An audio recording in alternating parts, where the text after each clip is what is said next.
right, here we are, episode 11 of the Game Time Gents. Ladies and gentlemen, welcome to episode 11. You need 3 hands to count that one, right? Well, no, still 2, but Oh, you can use your hands and your feet now.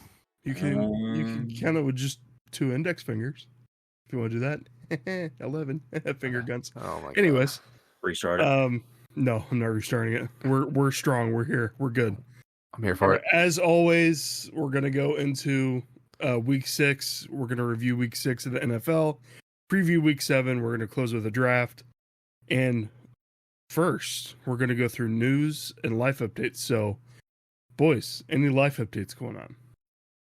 I have got nothing. All right. Well, outside of one, we got our official move-in date in August between the 8th and the 15th. So that PC setup, the 15 monitors I'm going to have on top of the streaming and seeing my beautiful mug, that is all coming here soon. So excited to see your beautiful mug every day.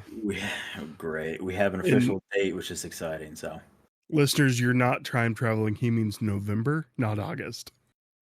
It could be August. I don't know. Maybe, I don't know. It depends. August of next year. If it gets delayed again, you never know. And he's going to be pissed, but we're here for it. Oh, man. Well, that's good. That's awesome, dude. Yeah, I'm happy for you. I think I'm busy that week, so if you need help, I wasn't asking you. I am in Florida that week, so I will not be able to help you, but I would if I could. But I will still be here on the pod. Stream from a different area, right? I gotta bring my laptop for schoolwork, so I'm gonna bring the mic. Don't want to miss an episode. I love doing this with you guys. It's a lot of fun. But I do have a little bit of sad news to share. Something I want to talk about. So the other day, my mom texted me, asked me to call her, and found out that my uncle had taken his own life.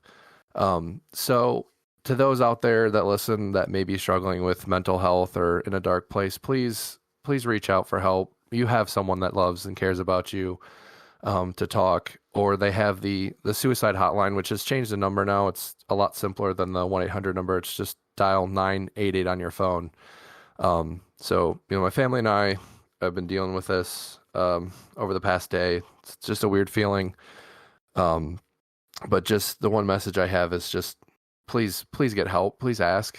I know it's hard, but there is someone out there that cares about you, and I hope if this helps one person, that's all I needed to do. So that's really it from me. On the news part, sorry to kind of bring some sad stuff in, but it's important to me that I talk about this.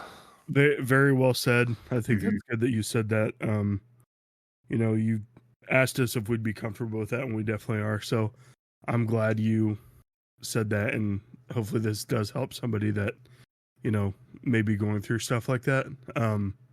Those thoughts are never fun to have, I'm sure. And definitely, if you're having troubles, like Zoltowski said, just dial 988 on your phone, and somebody will help you hopefully feel better. And there's always someone that's going to be sad that you're gone. So good point, Zoltowski. Yeah, I appreciate it, guys. Appreciate you letting me put that out there for everyone to hear. Yeah, absolutely. All right, so in other news, just a couple NFL things. I'm going to the Bengals-Browns game this Sunday coming up for week 7. It's a long trip. So my expectations for this game are pretty much in the dirt. So hopefully I get surprised with a W, but I don't know. We'll see what happens. Bengals also look pretty bad this year, so anything can happen. We watched that game last night on Discord together. That was rough. Look very good last night. So surprised they didn't put more points up on the Giants, but maybe the Giants are a little better than we all thought that they were. I honestly thought that the Bengals were going to lose that game. I really did. I even think you can clip it in the chat on Twitch.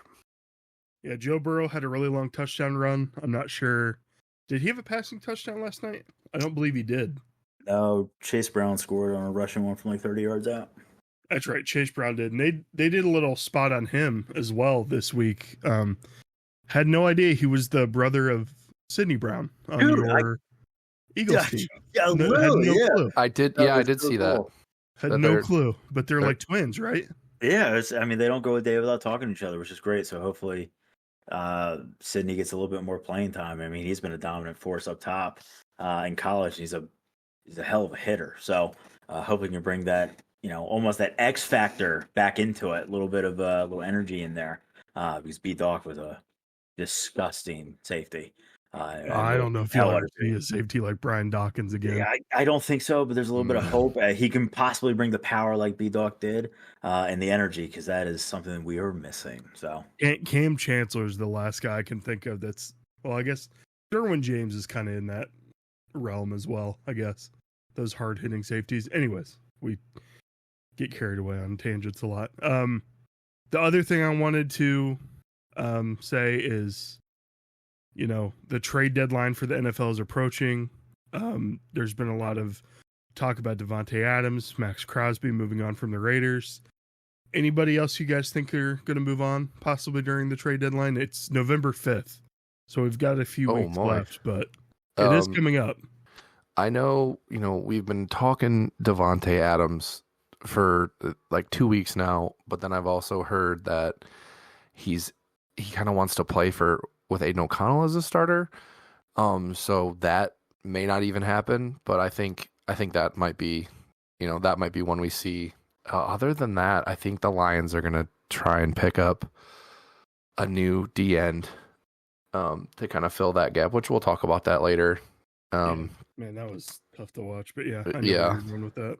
But I did see there was a trade earlier. The Giants traded. Oh, where did that go? I had it. I'm sorry. They traded to Seattle for it was just like 2 round picks. It was a defensive player. It was like for 2 second round picks or 1 second round pick. So let me see. Really? I didn't get that notification. The Giants traded for someone? I had the 49er, or I'm sorry, the Jacksonville Jaguars traded away defensive tackle to the Seahawks. That's what it was. I'm sorry. I got my teams mixed up. That's why I couldn't find it. I was looking for the Giants. It was this. You're right. It was the Jaguars to the Seahawks. Thank you. No, you're good. That's the one I got. So probably we'll be getting more of those, making notes on those so we can talk about them throughout the week with the trade deadline. I didn't realize it was that close. I mean, I guess we are. It seems almost like halfway through the season. Trade deadline for the NFL is never as glamorous as like the NBA trade deadline or anything like that. Or baseball. Yeah, baseball has a pretty crazy trade deadline there. You don't see as many moving pieces like big stars, but I think Devontae Adams really could move. I mean, he seems very unhappy there, which I understand. He's on the limelight of his career. He's still able to produce, but I think he wants to go somewhere where he can win a ring. I'm not sure if he was there when Rodgers won his ring in Green Bay, but I don't think he was. I think he's wanting to rekindle something somewhere. So yeah, no, it talks of him going to the Jets and the Saints because he wants to play for Rodgers or Derek Carr because he's played with them before. The logical approach is right, and you got 2 powerhouse teams that are riddled with injuries, or just riddled with injuries. But I mean, it's Kansas City and the 49ers. I mean, dude, if he goes to the Chiefs, I'm just done. Yeah, but I saw something today that Rice might be out for 10 to 12 months, is what they're saying. So Oof. I don't know. And Juju played well when he stepped in and took that possession role, kind of like what Rice was and did. But I mean, with a talent like Devontae, you might be able to get on fairly cheap. If it's going to, get that number 1 receiver, top receiver, for someone that just, it doesn't matter. I mean, he did a 360 spin move and threw it and almost made the completion. So, I mean, at this rate, that might be his best odds of getting a ring, is teaming up with a Brock Purdy or a Patty Mahomes. Because honestly, even though that the Jets fired their head coach, I don't know. I mean, they have on paper, they have all the pieces to make things incredible, but something's just not clicking on the offensive side. Defense looks fine, but I don't know. I think if you want a ring, you're going to have to go with the common trend the last 8 years, and it's been Kansas City, or go with the hot hand in 49ers, and hopefully they can turn it around. But that's just my thing. That's what I'm thinking. If I'm Devontae Adams in his shoes, I would love to play with Aaron Rodgers again. Love to play with the Saints with their quarterback, Derek Carr. But if I want to ring, the best odds is probably going to be Kansas City, especially when they got an additional few guys. And is it the black and white striped shirts? Are they doing? Do they play for the Chiefs or? I think they're on the payroll somewhere. That seems to be the trend. Yeah. So if that's the case, I'm definitely picking the Chiefs. And he doesn't have to ask for the house and money wise either. He can take, a little bit more above a league min, or obviously, X amount for 10, 15 million, and still be satisfied getting a ring there. At least that's his best odds, I think. So. Yeah. So out of those two teams, you mentioned the 49ers and the Chiefs. I think the Chiefs make the most sense for both sides. I'm sure the 49ers would love to have another pass catcher, but there's only one football to go around there. And they seem to have issues giving it to the four options they have now that exclude the running game. So I don't know if adding Devontae there would be helpful unless one of those guys go down for the long haul. But the Chiefs for sure, they're 5-0. They're in a prime spot. They could definitely use the receiver help. Their two top options are, like Fish said, probably out for the rest of the year. Hollywood Brown and Rashee Rice. They just have Xavier Worthy and Juju right now, and Justin Watson. But if Travis Kelce stops acting so much and getting in commercials, maybe he can catch some footballs. Dude, he just looks old out there, man.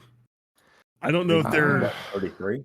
It's almost like he's on a load management deal right now, because there's a lot of what is his backup's name? It's not Blake Bell. Talking about Watson? Is it Watson? No, Watson's a receiver. That's a big receiver. Kelsey's backup. What is his name? Noah Gray. Noah Gray. Yeah, Noah Gray is the one that's in there now. Jared Wiley is a tight end that they did pick up, who could see more playing time. They drafted him pretty high, I think. Yeah, he's 35, by the way, Fish. Yeah, Kelsey's 35. It seems like he's definitely in the limelight of his career. I know he said 2 more years last year after they won, but if they're already not playing him every down, well, yeah. He gets in there quite a bit. I'm looking at a snap percentage now. Maybe I'm just lying to myself that he doesn't play as much as he used to. But anyways, I say all that to say they definitely need receiver help. So I think Devontae Adams going there could be really big for the Chiefs and for him as well. So, and I hate to say that because we always want to see somebody else win. The Chiefs are at the point of the Patriots where, let somebody else get a chance. So, yeah. Can't. It's like when we all used to hate Tom Brady because he was so damn good, and everyone said it was Belichick, and then he went to the Bucs and won the Super Bowl and proved that it was just him being that good. And I just think that I know he hasn't been here in a mile, but to bring up the old Mason boy, Patrick Mahomes might be that next guy that's just that good. Yeah, definitely.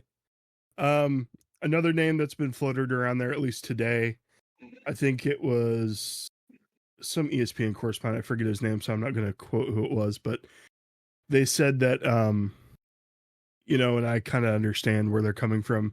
Myles Garrett should be looked at getting traded. I don't know if the team will do that, but the team has not put together the Browns have not put together a 300-yard offensive output this year. So they have not put out 300 yards throwing or passing. Chris Canty said it. Chris Canty. Yep. That's who I thought it was, but I didn't want to say for sure. So. Bring him to the Lions, man. Bring him to the Lions. He would thrive up there for sure. It just seems like if they're going to continue with Watson, it's probably not going to go well. I watched that game, and you could tell. He's out there. He's putting everything out there, man. He is trying to single-handedly win games for that team, and it feels like on the other side of the ball, they're just not trying. And we don't have to go into it because you went into it enough last week. Well, his block on the field goal led to our only touchdown, and that was awesome. A great play. Fun fact, Rodney McLeod leads the team in touchdowns.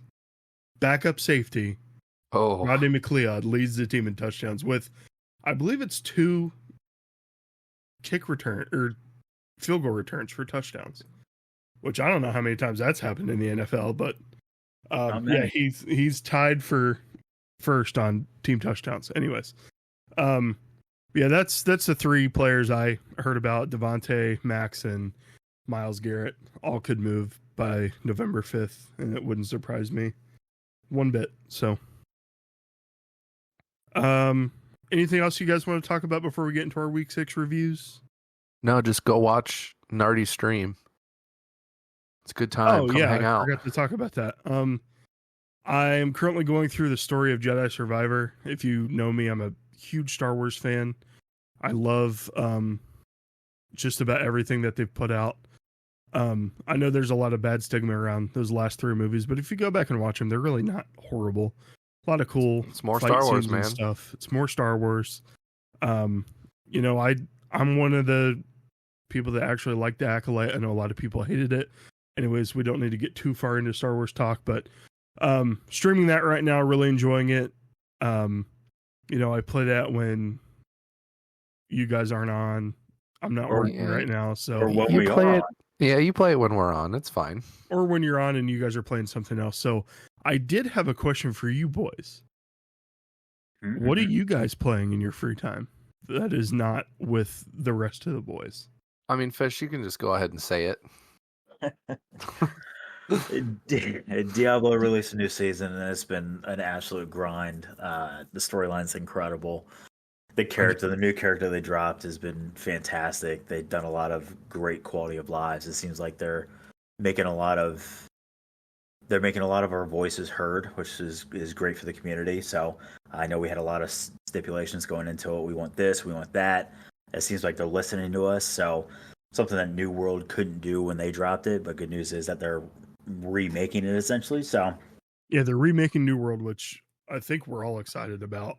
We're very excited about. I never played it, so maybe I'll have to hop on that train. I hear you guys complain about it all the time. It's a good time. Stamper and I put a lot. Well, Fish and Stamper more than I put a lot of time into that game. I think Stamper and Fish have. Speaking of, Stamper just launched Diablo 4. Yeah, I saw that too. Yeah, the bastard text, man. I got it. Stamper and Fish have put in, I want to say, 800 hours into Diablo in the past, whenever it came out. Well, no. Stamper puts in about 800 hours within the first 2 weeks, and then it's just me grinding with a bunch of randos online, which they're all fantastic people. So, man, I mean that's the thing that I've been grinding. It's a lot of fun. It's a game that your mouth is just open, you're just mouth breathing, just locked into it. So, he's out there catching flies like Hypnotoad while he's playing. Dude, I don't even have to eat. It's just protein on protein at this point. So. But that's the game I've been grinding lately. I mean, it's just a lot of fun. So, yeah, I've been sculpture feeding. I've also gotten back into Jedi Survivor. I've never played that one, and watching you play it made me want to pick it back up and finish it. That's a lot of fun. I can't wait to talk with you about that game. Enjoying it. Just kind of been hopping back into Kingdom Hearts again. Liz told me that she wanted to start playing it, so picked it up on Xbox because I had been playing it through PS Plus, and that way I can like play it in the living room when I'm out there. But, nice, dude. Yeah, just waiting for Black Ops 6 to drop, honestly. Play some round-based zombies and just get really mad when I get Omni movement into the ground by some 12-year-old. I don't think I'm ready. Yeah. I'm not. No, I'm not ready for that. Oh, and TCG Card Stop Simulator. Pulling all the stock and making all the money with my cards that I pull. Yep. That game's so addicting. So fun. But yeah, always fun to talk about games, play games with you guys. So awesome. Glad to hear that everybody's having fun. And I'm glad to hear all the good updates that Diablo's done, Fish. I know I sit in Discord while you and Stamper are playing. I'll be playing Madden franchise or something else. And it's just cool to hear you guys like get so hyped about, you know, little changes that they should have made way before the game was released, and you guys are happy about, you know, quality of life stuff. So I mean, it really is just crazy. Like a little small, like having the boss portal spawn in, so you don't have to like back out, reset the dungeon, then go back in. Just that small little change, everybody's like, "Holy shit, this is the best game of the year." I mean, huge, dude. it's the little things that they change. It just turns the grinding down. But not even the grinding. It's just like, oh, okay, that's another 2 minutes. I have to like back out, make sure everybody's here. You know, this, and this, reset it. It's just time consuming that they've just eliminated out of it. You don't have to go to the wardrobe to change your outfit or change your gear or whatever it may be. You can just do it from your menu now. It's just a fantastic. They're really listening to the community, which is, I mean, I can't praise enough for them. So kudos to the developers and the whole system out there. I mean, they're just doing incredible stuff. So. Yeah, the game's so grindy anyway that those quality of life updates really make a big change. Mm-hmm. All right, but that is all the talk we have for game talk. I do think that there's going to be a new Pokemon game announced pretty soon. So, there's a lot of leaks. About that. Yeah, there's been terabytes of leaks. A lot of leaks. And we could spend probably a whole podcast talking about that, but we will speak more about that when something more concrete is in effect. But for now, let's get into our Week 6 review. This is our NFL Week 6 review. We're going to go through our surprises, our fantasy heroes and zeros, and our concerns. So who would like to start off with surprises? I can, if you guys are cool with that. Yeah, go ahead, Zoltowski. Yeah, go ahead. I mean, take it over. Yeah, that's fine. Take it over. Not go ahead. Damn. I want to say my surprise right now is the Bears. They played in London last week. Caleb Williams really seems to be getting his footing. We'll talk about that in a little bit. DeAndre Swift is starting to play well. The whole rushing attack is starting to play well. He looked really good, really explosive there. I watched that game. Yeah. I mean, he was getting that ball and he was just hitting it hard. He looks like the Lions DeAndre Swift when he first yep. He does. And I hate it. Well, I traded for him, so it was fantastic. So thank you, Ben. Appreciate it. Yeah, shout out Ben. Roshan Johnson seems to be a good change of pace back as well. Seems like he's getting more carries than Khalil Herbert is at this point. But the other thing I wanted to talk about is the Bears defense. Their defense, I don't believe, has let a team score more than 21 points. So if that's the line that Caleb and the offense has to cross, and Caleb is playing the way he is right now, they should have no issues winning games. Now, it's the NFL. You're going to have to game plan. There's always issues winning games, but, they seem to be heading in a really good direction. Now, I know their last two opponents were Carolina and Jacksonville, which are a couple pretty poo-poo teams, but, they're looking good for sure. No, yeah, NFC North, best division in football right now. Just going to come up there and say it. Yeah. I knew, the Bears defense has looked good since week 1. I mean, they're the only reason they won their first game was because of the defense. But yeah, Caleb's finding his footing. He's starting to look good. The Lions kind of figured it out. I don't know if there was just maybe that, lack of chemistry between Caleb and, kind of everyone else because he's the rookie. But, he's the NFC North as a Lions fan. I'm excited and also terrified because all the teams look really good. And these are going to be some really good games, a really solid competitive conference here coming up. I mean, you think that if your division keeps going the way it's going, that one loss could cost you a spot in the playoffs is absurd. Yeah. Right. I mean, it's just it's anyone's ball game in that division, and it is absolutely, like you said. And thank God I'm not a fan, of a team in that division, but it is exciting to watch on the outside. But I would be shitting myself if I was on the inside for sure. Yeah. Every Sunday, I always find myself peeking at some sort of NFC North team and just enjoying football, and then go back to my team and hating football again. But wonderful AFC. Sidebar: if you're a Madden player, the Bears are broken in that game. Are they? Yeah, the Bears defense is nasty. Tremaine Edmonds, their linebacker, I had no idea he's 6'5".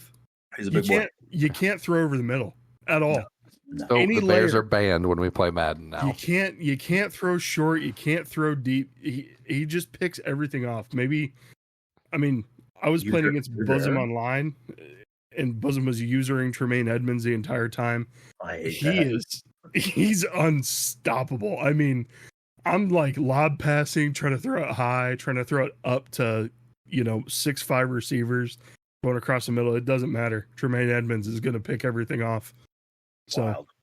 Yeah, a little sidebar insane. there, but Fish, let's talk about your fantasy surprise, your week 6 surprise. Absolutely. Good surprises there, note with the Bears offense and defense. But I will also go into a tag team here. I know Rachaad White was out, and it came in a little bit of question. I know a lot of us, thank you, Nutter, were excited about Bucky Irving really finally getting in the reins, taking the team on first, snaps and everything like that. He did incredibly well, but to go in tandem, and it's almost kind of like the Lions what they had going on. Sean Tucker and Bucky combined. Now I know the Bucks absolutely blew the team out of the water, and they put up 51 points or something like that. Absurd. That team's hot right now too. But Sean Tucker and Bucky Irving combined 28 carries for 217 rushing yards with 2 touchdowns, and then added 7 catches in the air for 80. This team looks disgusting and have a lot of momentum. Baker's got that passion and that excitement and that energy, especially now that he's scrambling. He's shaking people out of their shoes, running for that additional yardage. Hopefully he doesn't get injured or anything like that. But that team looks tough to stop. And I know that Rachaad White's a good young back. With obviously your main back being out, you figure, okay, where are we going to pick up the lackluster and the rushing ability? It doesn't seem like they picked up any lackluster. They actually improved. Every time I looked up and we were at the game, you were sitting in front of me. Every time we looked at the Bucks play, Sean Tucker or Bucky was just running for 35 yards apiece. Yeah, it's just that tandem backfield. If Rachaad White is injured further, or if they get rid of him, whatever may happen, I think that they'll be perfectly fine running a Sean Tucker and Bucky Irving, especially with how young they are. Bucky being the rookie, and then obviously Sean being, I think, a first year, which he's doing incredible right now. So again, playing the hot hand going into next week. If Rachaad is injured, definitely if you're a fantasy manager, Sean Tucker's still out there in a good amount of leagues. I know Bucky's pretty much handcuffed for anyone that's running Dynasty, but both of them are very, very much viable pickups.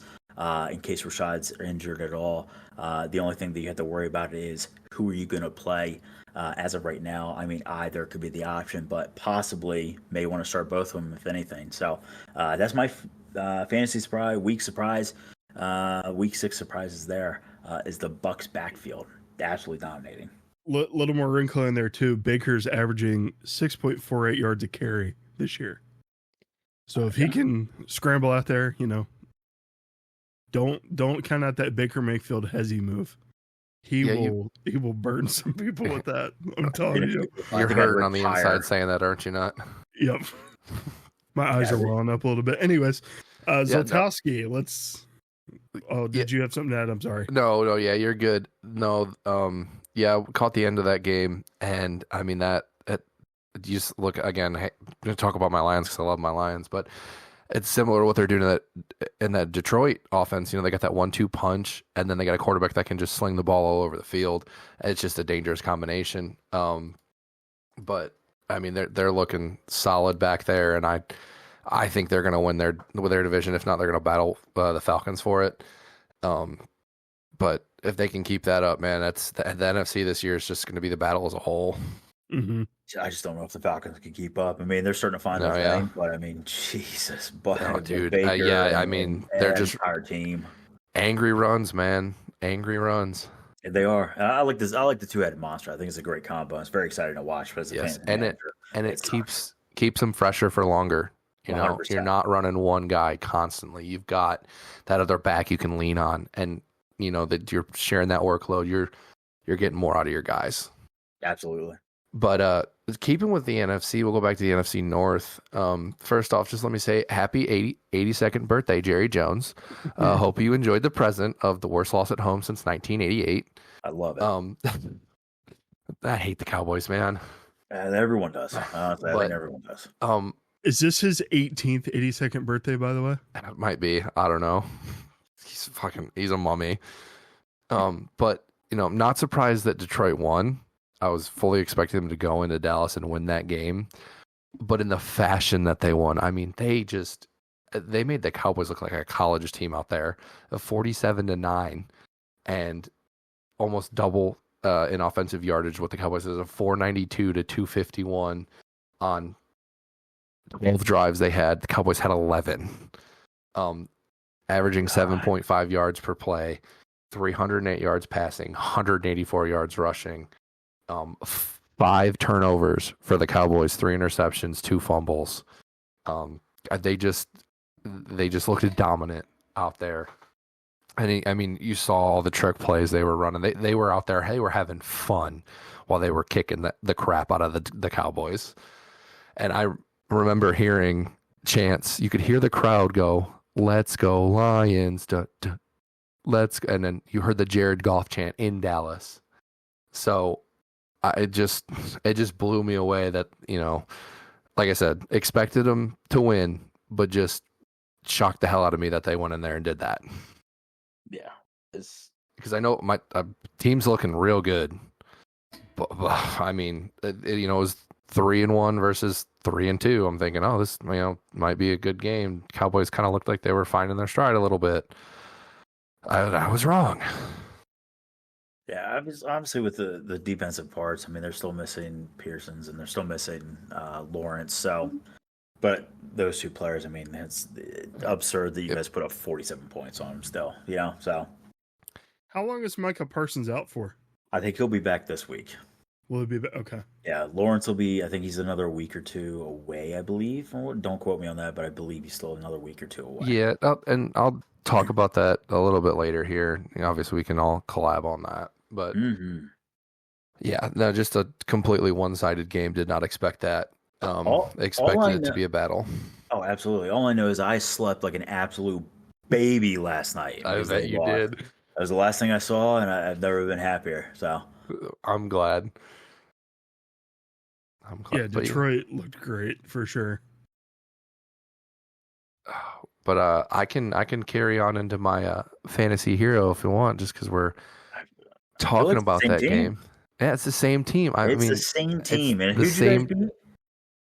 What? Who'd you guys beat? Who'd you guys beat the hell out of? We beat the hell out of the Dallas Cowgirls.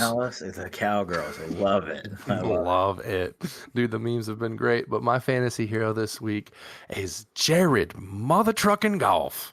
I don't know if you guys ever seen Trap House Sports on TikTok or anything. It goes by Depressed Cowboys Fan accurately.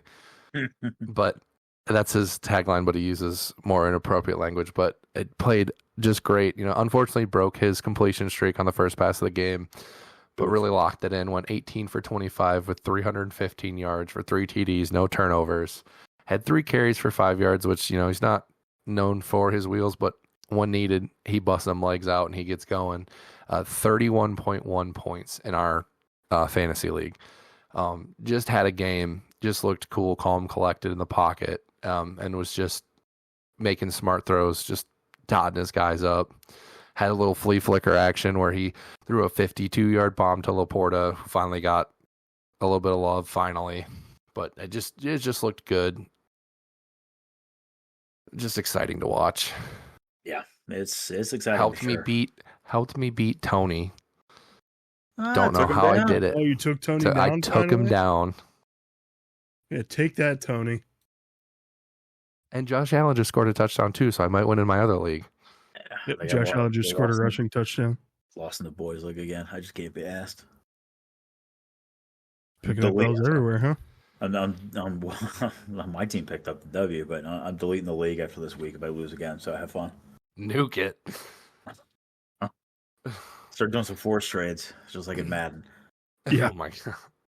We'll just do a Madden Fantasy League. Yeah, maybe. Maybe. That's a good pick, though. Good solid pick. Jared Goff played the hell of a game. He's been on fire the last few weeks.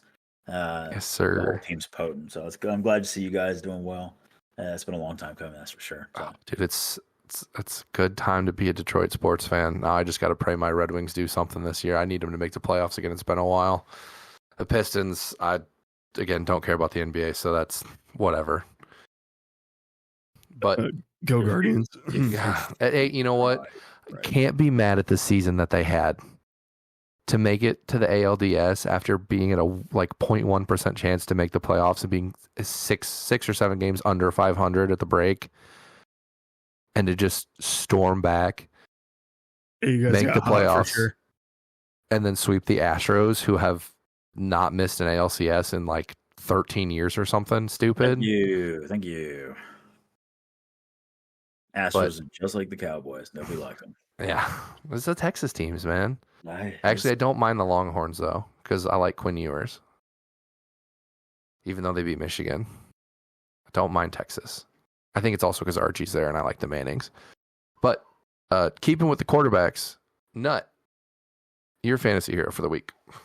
Yeah, mine is right alongside the my surprise of the week, the Bears. I'm going to talk about Caleb Williams. Caleb Williams, like we said, really finding his footing. He was 23 for 29, 226 yards through the air. Most importantly, though, 4 touchdowns. He threw 4 touchdowns in that game against the Jacksonville Jaguars in London. He did have 1 interception. He's got 5 of those on the year, but most of those came week 3 and before. So he's playing well. I think the game is slowing down for him. He seems a lot more poised, a lot more comfortable going through his reads. He also brings that rushing factor. He had 4 rushes for 56 yards, which is great. So good job for Caleb Williams. Really not letting that defense down. They're, like I said, if they continue to perform, the Bears defense continues to perform, they should keep on stacking those wins. Now they are on a bye week for week 7, but week 8 they are playing against the Washington Commanders. So we'll get to see Caleb Williams going up against Jaden Daniels in a couple weeks, and that should definitely be a fun matchup because those two are playing lights out. Little rookie v rookie showdown. I'm here for it. Yeah, pick 1, pick 2. So we'll see how they go. But definitely Caleb Williams is looking a lot more comfortable, and he's my fantasy hero this week. For our league, he had 36.64 fantasy points. So, dang. Yep. I played against that. Yeah. We love it. Glad he's finding his rhythm there. It's great that he has to find it this week. So hopefully he'll help me pick up that win against Mason this week. Oh, tough opponent, dude. Tough opponent. Tough opponent. But yeah, Fish, your fantasy hero is actually on the other side of the ball. Yeah, I know that we like to bring this up, right? And I like to show my congratulations to a solid defensive performance. And really, honestly, guy has been incredible all year, ever since he came into the league. But just a sheer dominant performance. I know we talked about Aiden Hutchinson when he popped off for 1,000 points or whatever, and won Zach. I think they gave him 15 games or whatever, win streak or something like that. But Will Anderson played against New England. It was Drake May's first starting opportunity. He played decently, but the whole team, just did not look well. Here are some of Will Anderson's stats, by the way. Just a dominant performance. He had 1 pass defended, 3 hits on the quarterback, 3 sacks, 2 total assisted tackles, 4 total tackles for a loss, and then 6 solo tackles. Coming from a D-line, he is just all over the place, quick, massive human.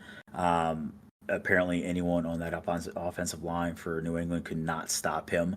And they went ahead, and it looked like the whole Texas team just had a lot of fun. They beat the hell out of New England. So that's my fantasy hero. I know he's going to a little tougher opponent next week in Green Bay. So I know that we saw, it seems like every receiver catch a touchdown pass this past week. They look to be having a lot of fun as well.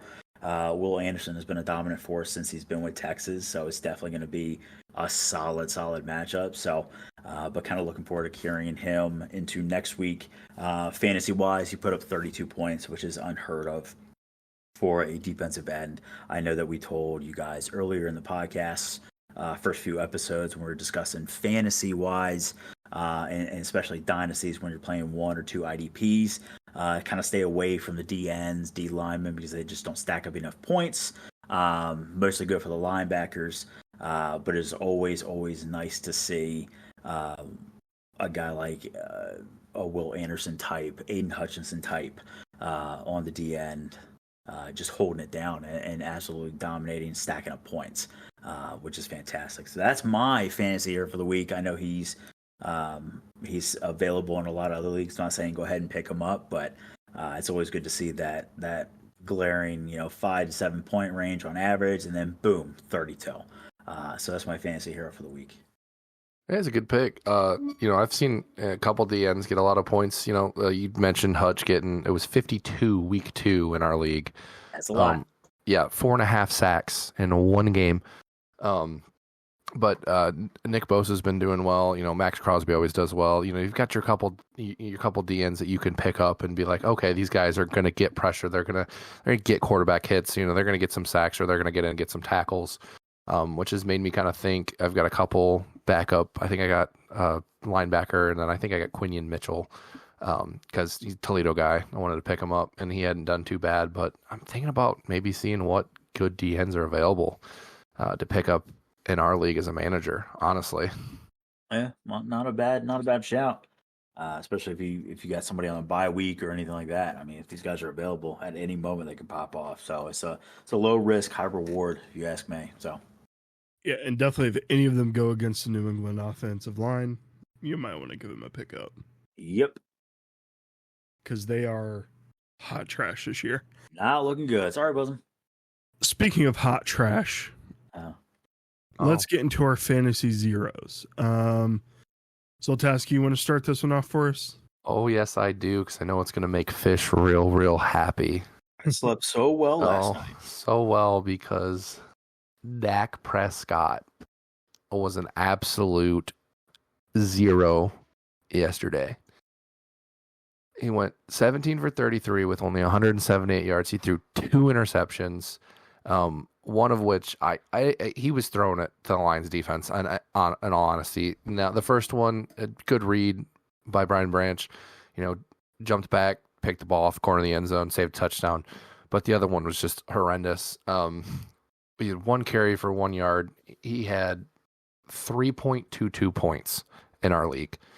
Normally I know we play that super flex now, so we can all play that extra quarterback because you expect a quarterback to get in the 15 to 20 point range. Sometimes you get lucky, you get a Jared Goff out there that gets 30. But he just looked bad. I'll talk about it in a minute, but he just looked rough. Made some bad throws, really bad decisions. They couldn't get anything going. I don't know if it was the pressure. I mean, you're playing at home. He hadn't lost against Lions. He was 5-0 against them. So I don't know what happened, but he was garbage, and that's why he is my fantasy zero for this week. I mean, honestly, it's a good shout for how much he's getting paid for that stacked of a team to have. Yep, I mean, 4-year, $240 million. Sorry to interject there. I mean, with Tolbert kind of stepping in that wide receiver 2 role and is doing really well there with Brandon Cooks injured. I mean, I know they haven't really had that established run game, but Dwell is seeming to take that lead back role. I know they signed Zeke. Zeke hasn't really performed at all. Obviously, he's aging. He's out of his prime, but man, it is. I mean, Dak has been known to have some of those games. I have him as a fantasy manager, and sometimes you're like, okay, yeah, maybe 15 points we can put up, on average, and then all of a sudden you kind of see this 3-point game, this 4-point game. Like, what the hell happened? Him and CD are just not on the same page at all. It seems like, again, it's just a week in, week out kind of thing. It just depends on, are they in it or are they out of it? I've seen a lot of shouting on both ends from, Dak saying, okay, go ahead and go deeper, or CD saying, I'm, cutting this way, I'll be right there. They're just not on the same path. which as an Eagles fan, that's perfectly fine for me. As fantasy manager, is killing me on the inside. So, yeah, it's a good shout. I mean, again, how much he's getting paid for that caliber of a team, what they expect to do, it is tough to see sometimes. It's just constant. Ever since he said jump off now, and of course everyone on the internet they got all kinds of memes of people jumping ship and stuff like that, and it's just like, yeah, you can't really say that and then not back it up. So yeah, I get it. Yeah, depressed. Sorry, Doc, go ahead.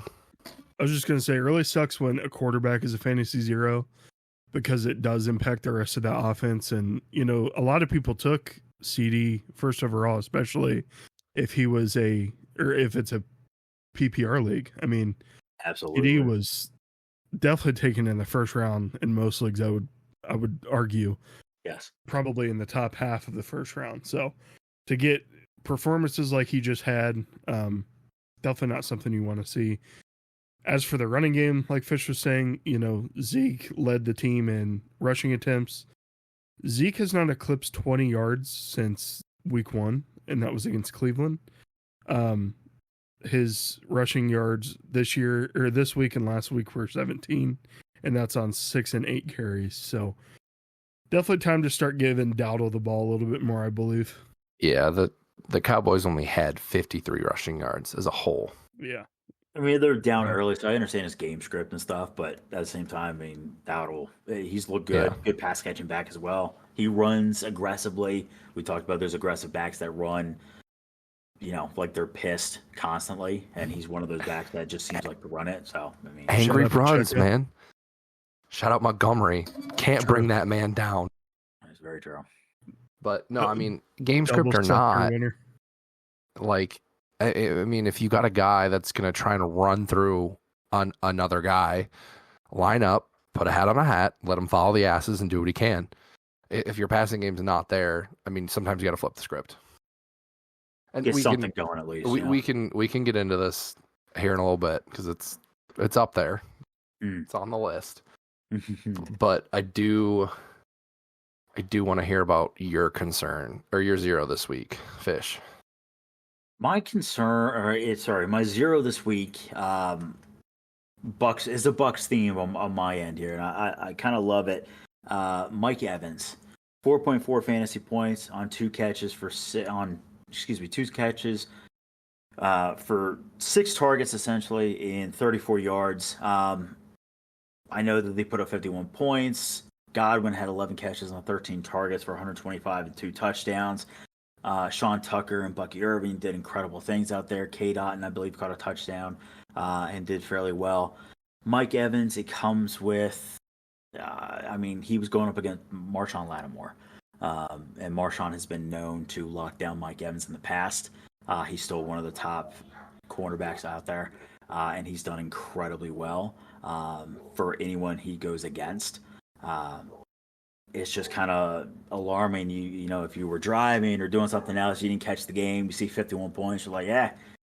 I mean, everyone scored. Everyone had 100 yards. And then you're looking like, shit, Mike Evans only had 4.4 fantasy points.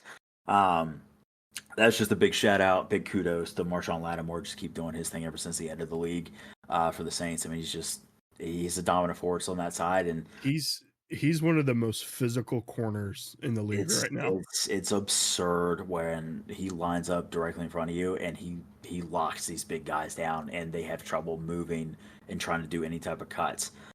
He's a physical corner. Not to take away from, he might have been the fantasy hero, honestly, too. But Mike Evans, fantasy zero, just on the sheer production that they had out there on the field, 51 points again overall. And you figure, Mike Evans must have caught 2 touchdowns, 50 yards at least. But he was absolutely locked down. And I know Baker was trying to find him, but Godwin on the other side. Yes. Did incredibly well, and I'm glad they leaned on him and didn't have to force feed Mike Evans the whole time. It didn't seem like Mike was so upset about it either. Team, again, got the big dub, that carrying the momentum and that energy going into the next week. But, that's my fantasy zero as of right now for this week, based on the production that they had on the field. Mike Evans, unfortunately, took that out this week. Yeah, I almost had Godwin as my hero because he had 35.5 points for me. But I had to go with my guy Jared Goff. But no, from what I've seen too, from watching Tampa Bay and having Godwin as a manager, Godwin's normally the guy that they use to get to the red zone, and then Mike Evans with his size, he's their red zone receiver where they're going to throw it to him and he's just going to go up there and get the ball. Yeah. But I mean, if he gets locked down and can't produce, you can't gotta throw it to someone else. But I think it's a good pick. It's unfortunate to see him not do well, especially when the rest of the team gets it. But as long as at least he's out there, still enjoying that his team gets the win, I guess is the big thing there. He's a team guy. And I think he'll bounce back next week.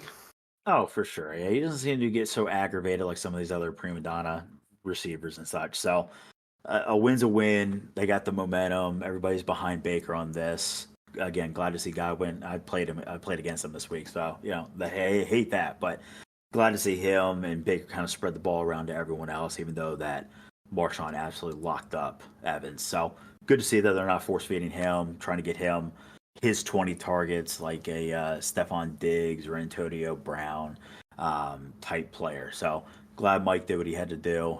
He caught a few, unfortunately, just not that many that he wanted. So. Right. Mike Evans really makes his impact when he can out physical his opponent.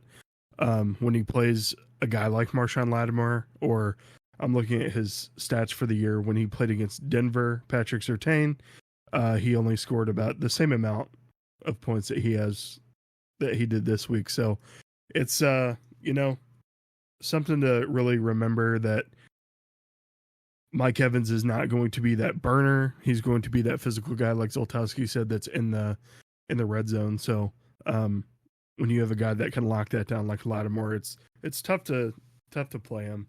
Or it's not tough to play him. You have to play Mike Evans. You just have to, because he's so impactful. But it's definitely hard when the Buccaneers score so many points, and like Fish said, you just assume Mike Evans had a day and he had a fantasy 0 day. I mean, it happens. It happens. Like you said, he's a physical wide receiver. So it's not going to have that burner speed. So you got to expect a couple duds here, in the 18 weeks. But yeah, I mean, it happens now early in the season, not, come to playoff push. So yeah. And they play New Orleans again last game of the year. So oof. Honestly, Evans might not even play that game if they're running away with the divisions at that point. But yeah. They play the Ravens next week, and I know their pass defense isn't very good, so hopefully he'll bounce back that week. Yeah, they should be okay. So for my fantasy 0, sticking with the offensive side, just a different position, I'm going to go with Fish's boy here, Saquon Barkley. The big argument for him last week, was get him the ball more. They tried to get him the ball more. He had 18 carries for just 47 yards, 2.61 yards per carry, which is just kind of, out of the realm for Saquon. Seems like he's been getting a little over 4 yards a carry the past couple weeks. Week 3, week 4, he was averaging over 8 yards a carry. So I think this is another outlier week for Saquon. I'm not sure why he had such a hard time running the ball against the Browns defense, but, definitely somebody you expect to score more than 7.4 fantasy points based on where you drafted him. He was on the field 79% of the snaps as well, so he was definitely getting, the fair share of the running back touches. They do have the change of pace backs, Kenny Gainwell that gets in there. Will Shipley, not as much, but he's also there as well. He was only targeted twice. He did catch both of those targets, but only for 7 yards. So hey, at least he caught him. True. Yeah. Kind of a fantasy dud week for Saquon. So that's why he was my 0 this week, because you expected much more out of him. Yeah, no, Saquon. Go ahead, Fish. No, I was going to say now to kind of talk about that, a couple things too. I know that Sirianni's still calling some of the plays, and they haven't given Kellen Moore the full 100% reins on that. So that the game script there with an idiot as a head coach, that might affect it as well. Because, he shaved his head, thought that we wouldn't recognize him at all, but we recognized him. Also, on bigger news, though, Mailata did go out with a hamstring injury. And he is just a big, powerful force up there to really create those holes. So that's also why I think we took a dip in the running game as well. It's just because we didn't have that massive dominant factor there. And Mailata being that 6'8", 300-pound human mountain out there. Behemoth. Yeah, blocking one person and then hitting the other guy down the field as well. So possible reason why we also saw lower production in Saquon Barkley, just because we're missing that big, the big, massive piece on the offensive line there. So that's a good point, Fish. Mailata is expected to miss a couple weeks as well, so maybe looking at that going forward. The offensive line for the Eagles has to be the biggest offensive line I've ever seen assembled. We're big boys. So, with Mekhi Becton at left guard, Mailata and what's his name? The right tackle. His name's escaping me. Lane? All pro. Lane Johnson, yeah. At right tackle, huge offensive line. They're still really, really good, even without Kelsey. But yeah, definitely something to think about. Fish, you say Sirianni's still calling some of the plays. Is he also still calling out some of the Philly fans? He is. He is. He was lucky that it's not, super cold and snowing out.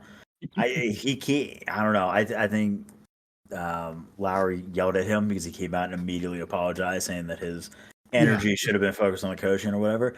I'm telling you, he does that again, he might get a beer bottle to the face. I don't know. I think some of the Eagles fans have some good arms out there. So he just Vince Papali. He's God, what an open athlete. Tryouts. They should have it, open coaching tryouts though. But he's got a Philly is a city you don't want to mess around with, especially when you're getting nothing but critiques, and we're very passionate fans, and you kind of can't really clap back and start yelling at your own fan base when you beat, and sorry, not a really bad Browns team. Barely beat them, by the way. That was going to be my point. You guys beat the basement Browns by 4 points, and right. You can't now. If we mollywop the Lions 47-9, absolutely get our yell. That'll hype us up because we'll be cheering with you.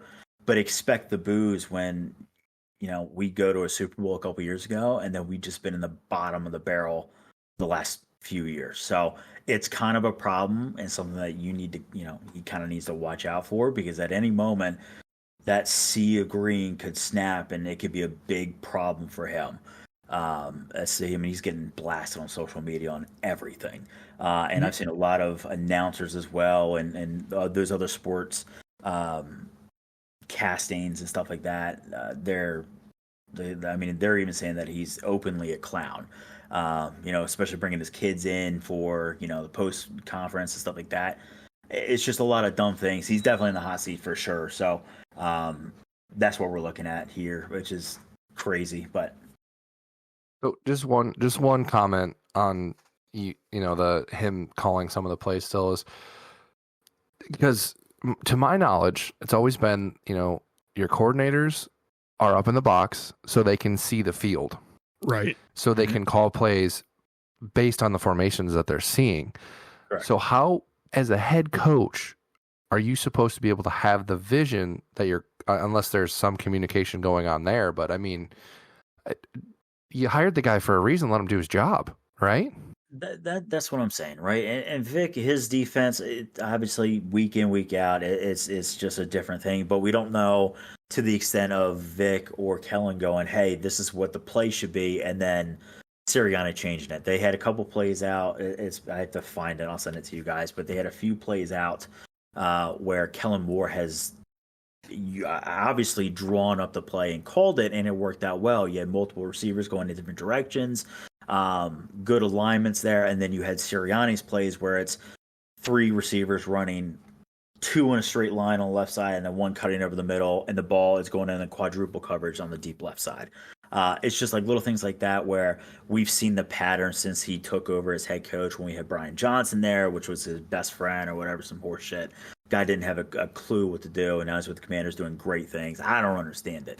But clearly there's still some influence of a Sirianni play calling there, and I think that's the reason why that we're not seeing the massive production that we're seeing. I mean, we should be having with the teams that with the players that we have, with the addition of Saquon and drafting well and this massive offensive line and receivers are doing incredible things.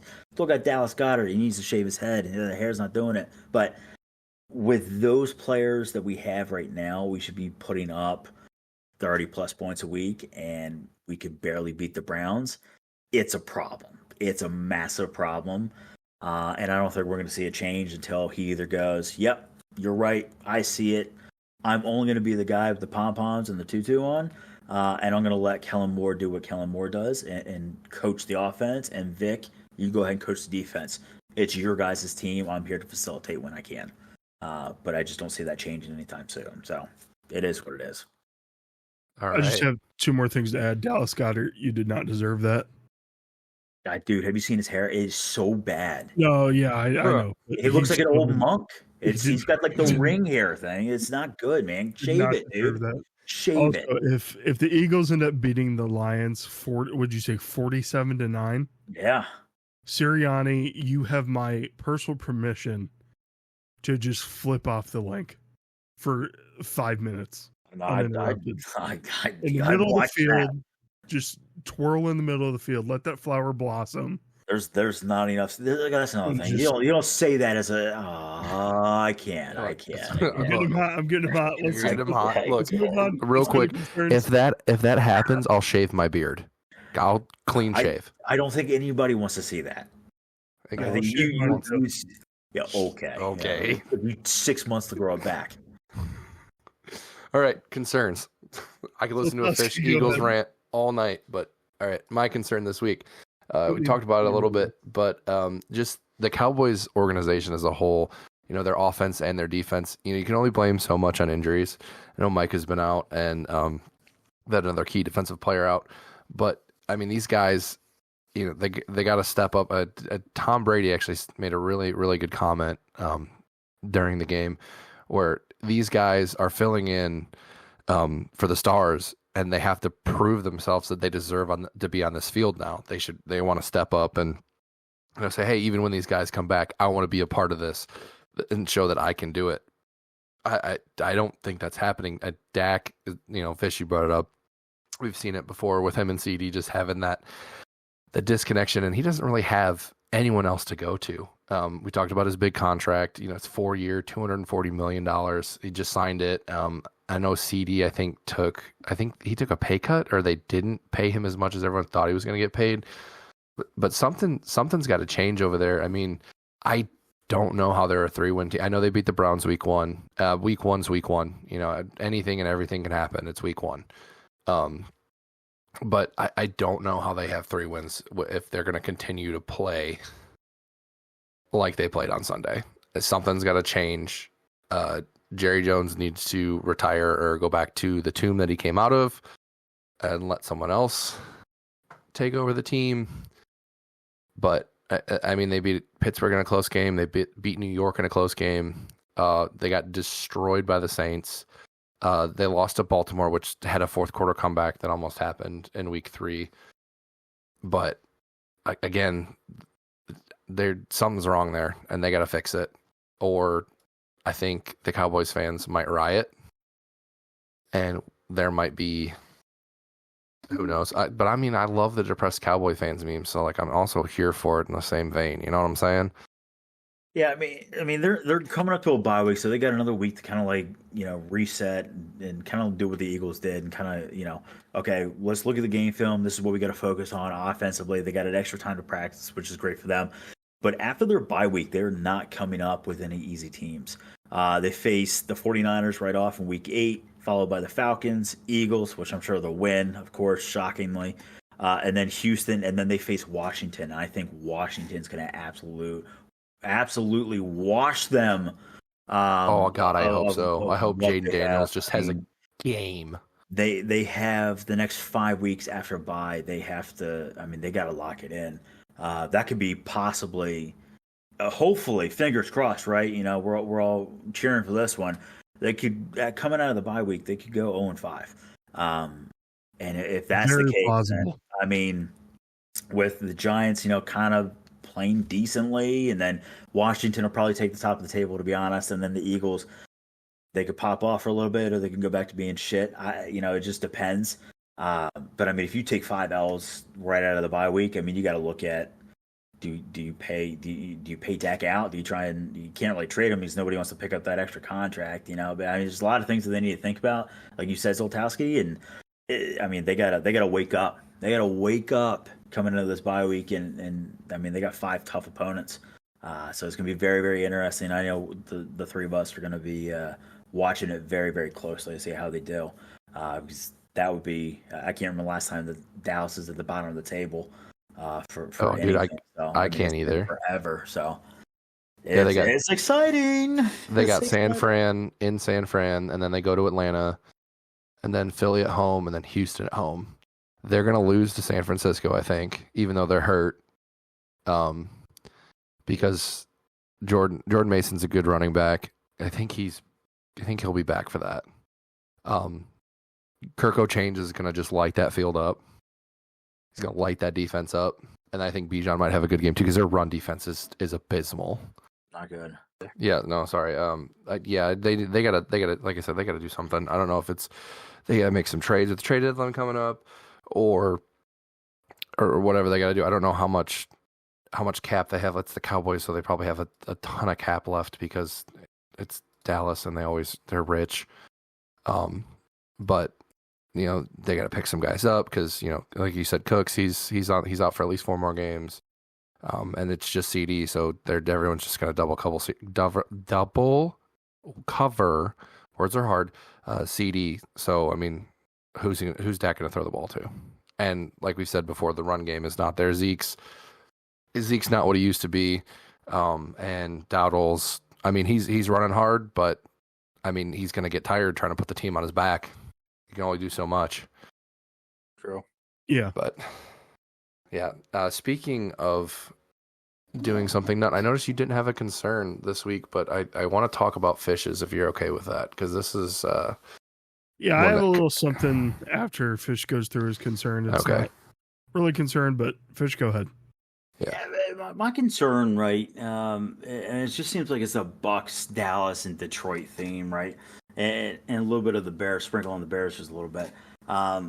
My biggest concern right now, and obviously most of us have already seen the injury. It's a major impact to the Lions defense. I'm talking about Aiden Hutchinson.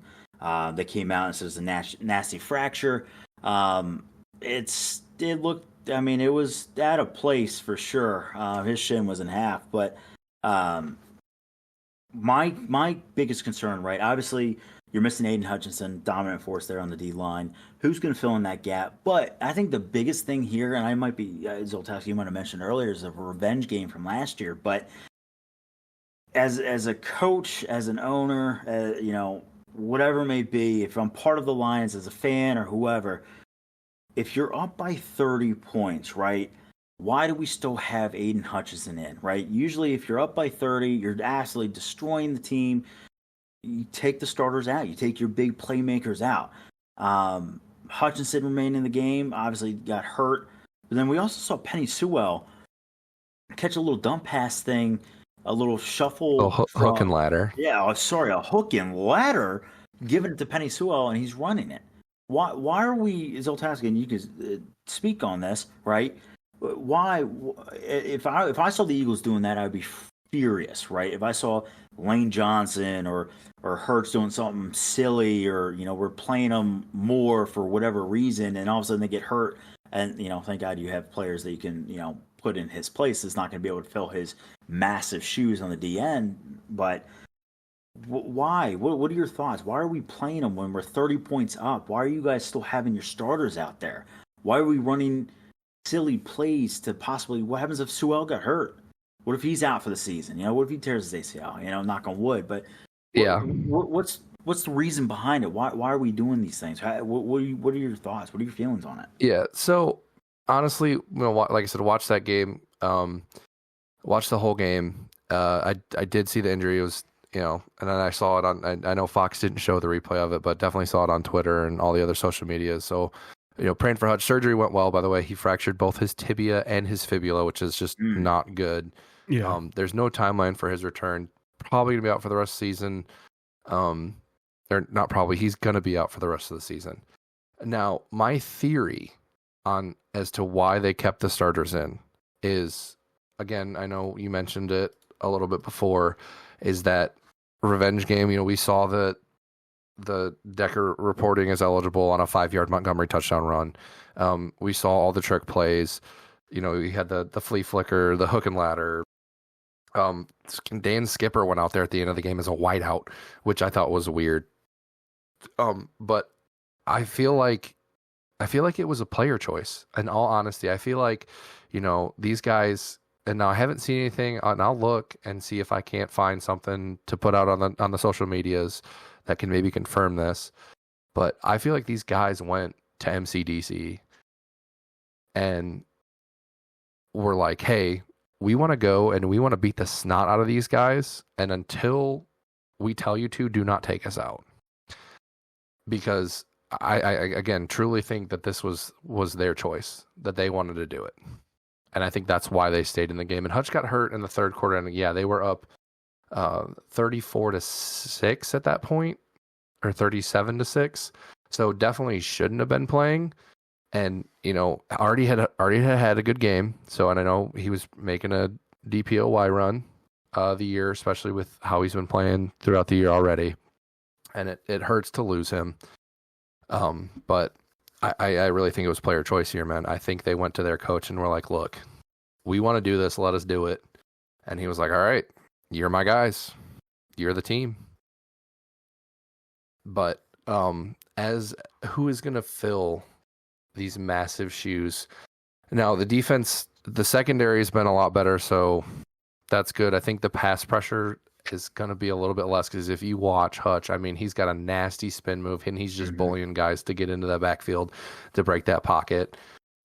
We picked up DJ Reader from the Bengals, and he's been doing a great job. You still got, I think we're going to see maybe some linebacker play, some more linebacker blitzes. I think, you got Anzalone, you got Jack Campbell out there, who are both really, really solid players out there. Maybe even some safety DB blitzes. They're going to definitely have to switch it up. But I had a list here. So internally, we've got Isaac Ukwu. Sorry if I mispronounced that, but he was practice promotion. He had 2 tackles after he got in the game, so already started to show a little bit of production.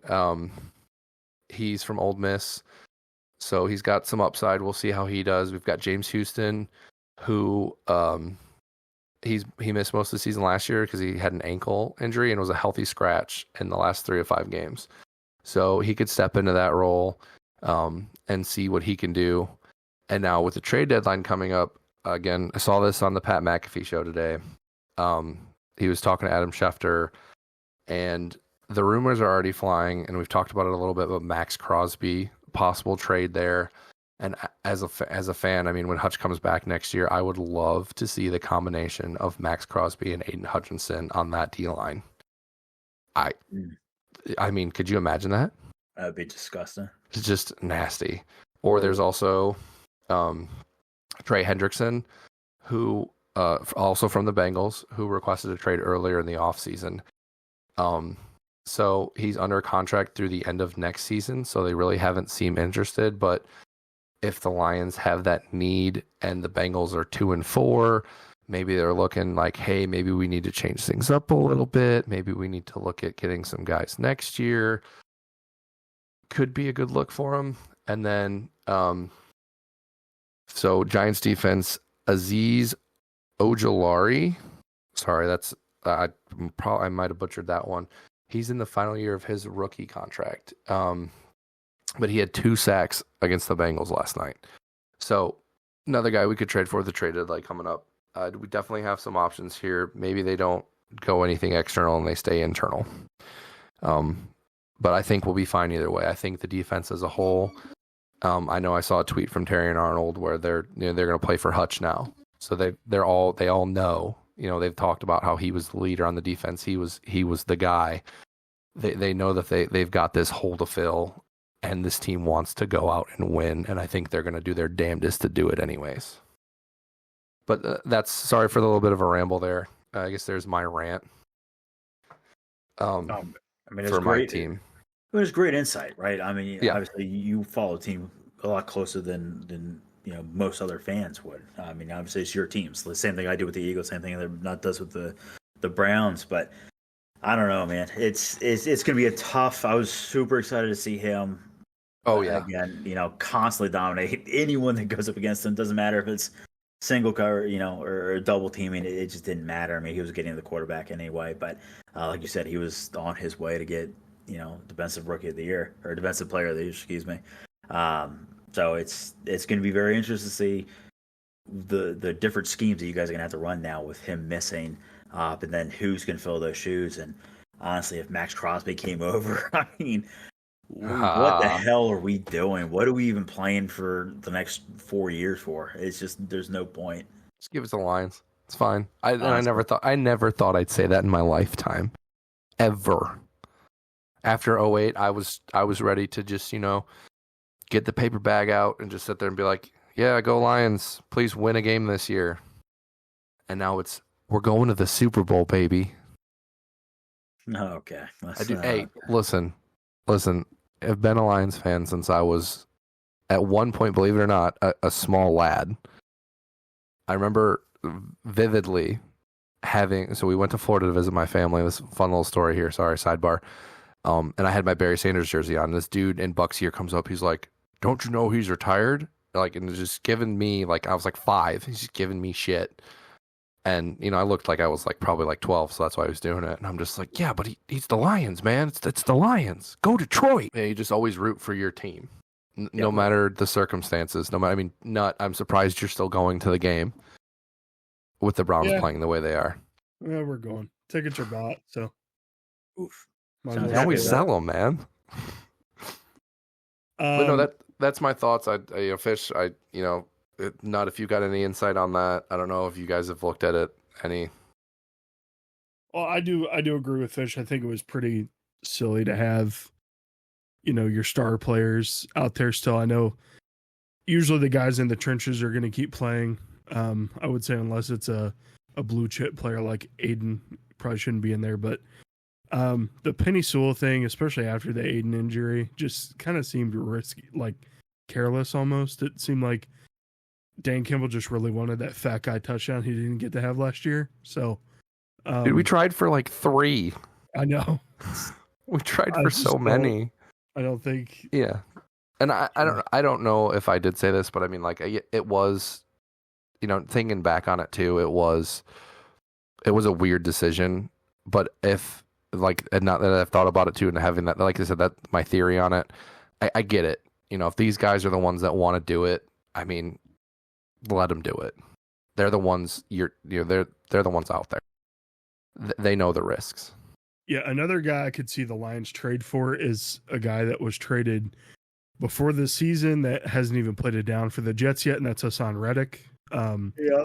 He's still holding out his contract, so if the Lions have the money to trade for him and bring him in and give him a new deal, maybe he could come and kind of help fill those shoes for Aiden. But yeah, I was looking at other NFL free agency edge rushers out there, and the one I really only recognize is Randy Gregory, and he was kind of a bust when it comes to.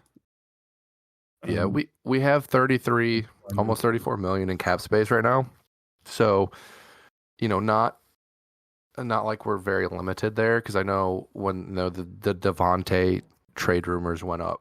Again, there was another rumor flying around that he and Matt Crosby were both going to go to the Lions, which I was just like, do it, sign the papers right now. But so the options are there, or they're just going to go internal. Because we've got we've still got a good team, but it's going to hurt. It's going to be noticeable. It's going to be not as it's still going to be fun to watch the Lions, but not as fun. Like Fish said, he's just out there. He's just bullying guys. It's interesting that you brought up Hassan Reddick, and I think a lot of people kind of forgot about him. He's set to lose $21 million. Obviously, he's aging. He's kind of on the outskirts of his prime.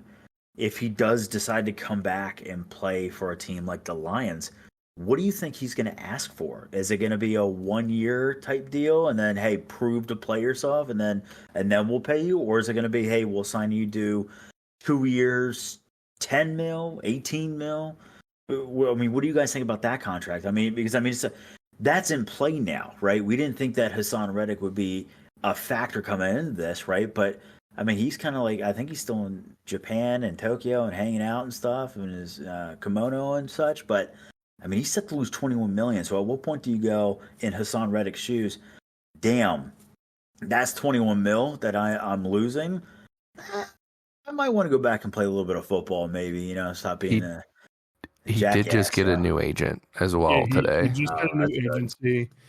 I haven't seen everything that Schefter has reported on it. I know we spoke on the Pat McAfee show today. I didn't get a chance to watch that, but Reddick, it says here on ESPN, Reddick, who continued his holdout for the Jets in pursuit of a multi-year contract. So looks like he's working for more than a one-year deal because he previously declined a reworked one-year deal with them.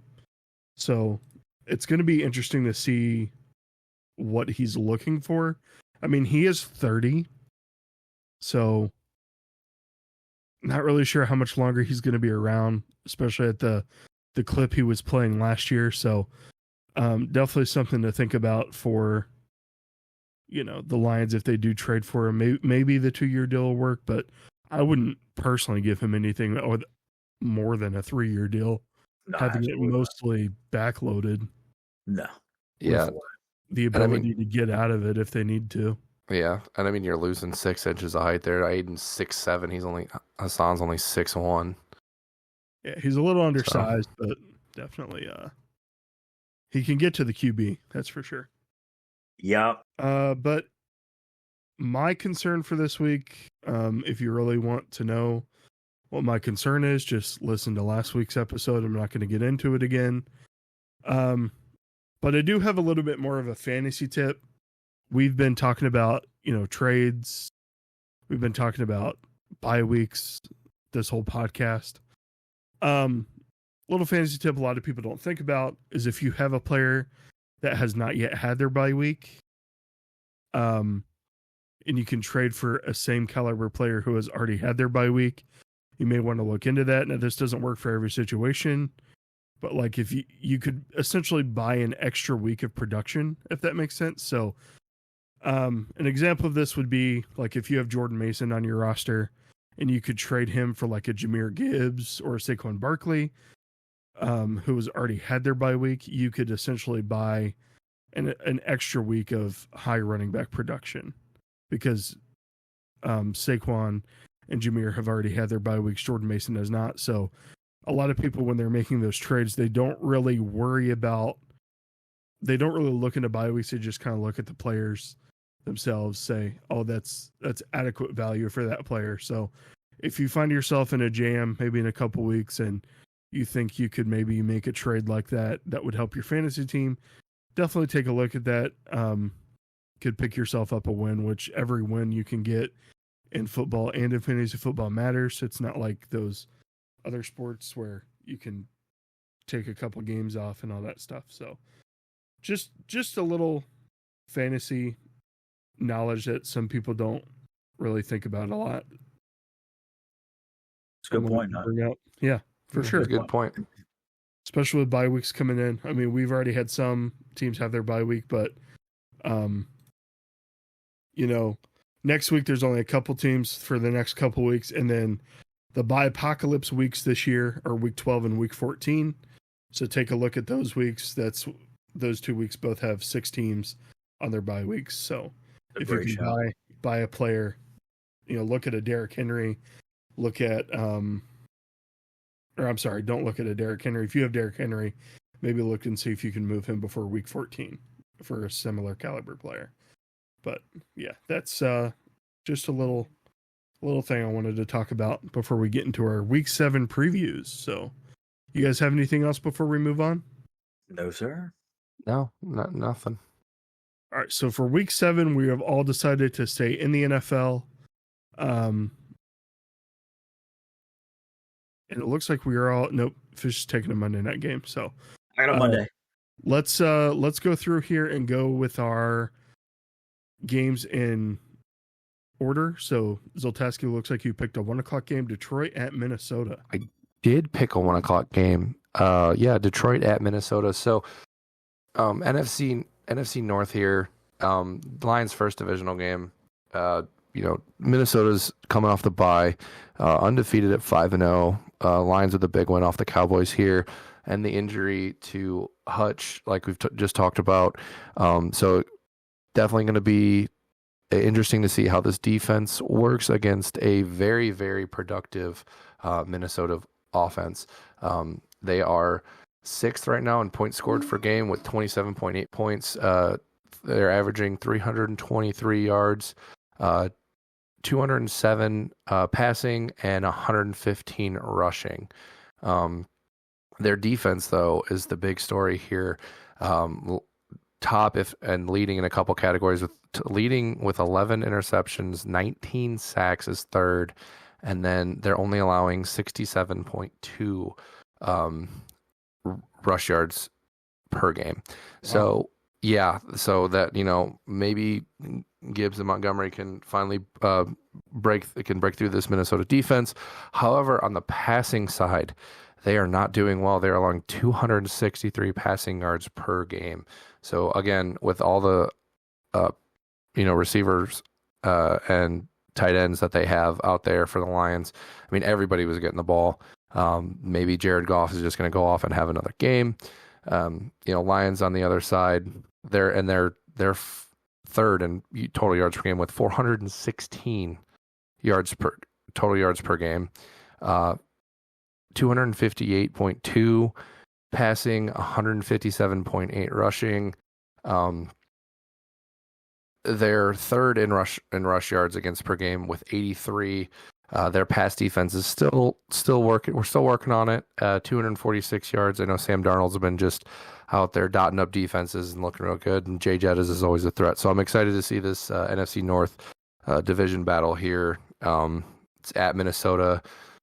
So it'd be a good way to kick off I guess not kick off the NFL because the Jags play in the morning in London again. But I mean, they're just going to lose that game anyways. But excited to see how this is going to turn out, especially with Minnesota playing the way they are. Yeah, I think it's going to be a great game. A lot of playoff implications, at least seeding wise, going to be in this, or going to be around for this game too, since it's 2 NFC North teams. Definitely think it's going to be a good matchup. So I think you picked a good game this week. Yeah, excited for it. Real excited for it. Yeah, it's definitely one I'm going to keep an eye on. I'll probably just watch Red Zone while I'm at the stadium. So yeah. But my game for this week is going to be a 425 game. It's the Super Bowl rematch. Kansas City is taking on San Francisco in San Fran. We say it's a Super Bowl rematch, but neither team is really playing up to par with where they were last year. The early favorites for this game is San Francisco by 1.5, so they assume it's going to be a pretty close game. And San Francisco is the home favorite there. So the early over-under for this game is 47.5 points, which I think could probably be reached.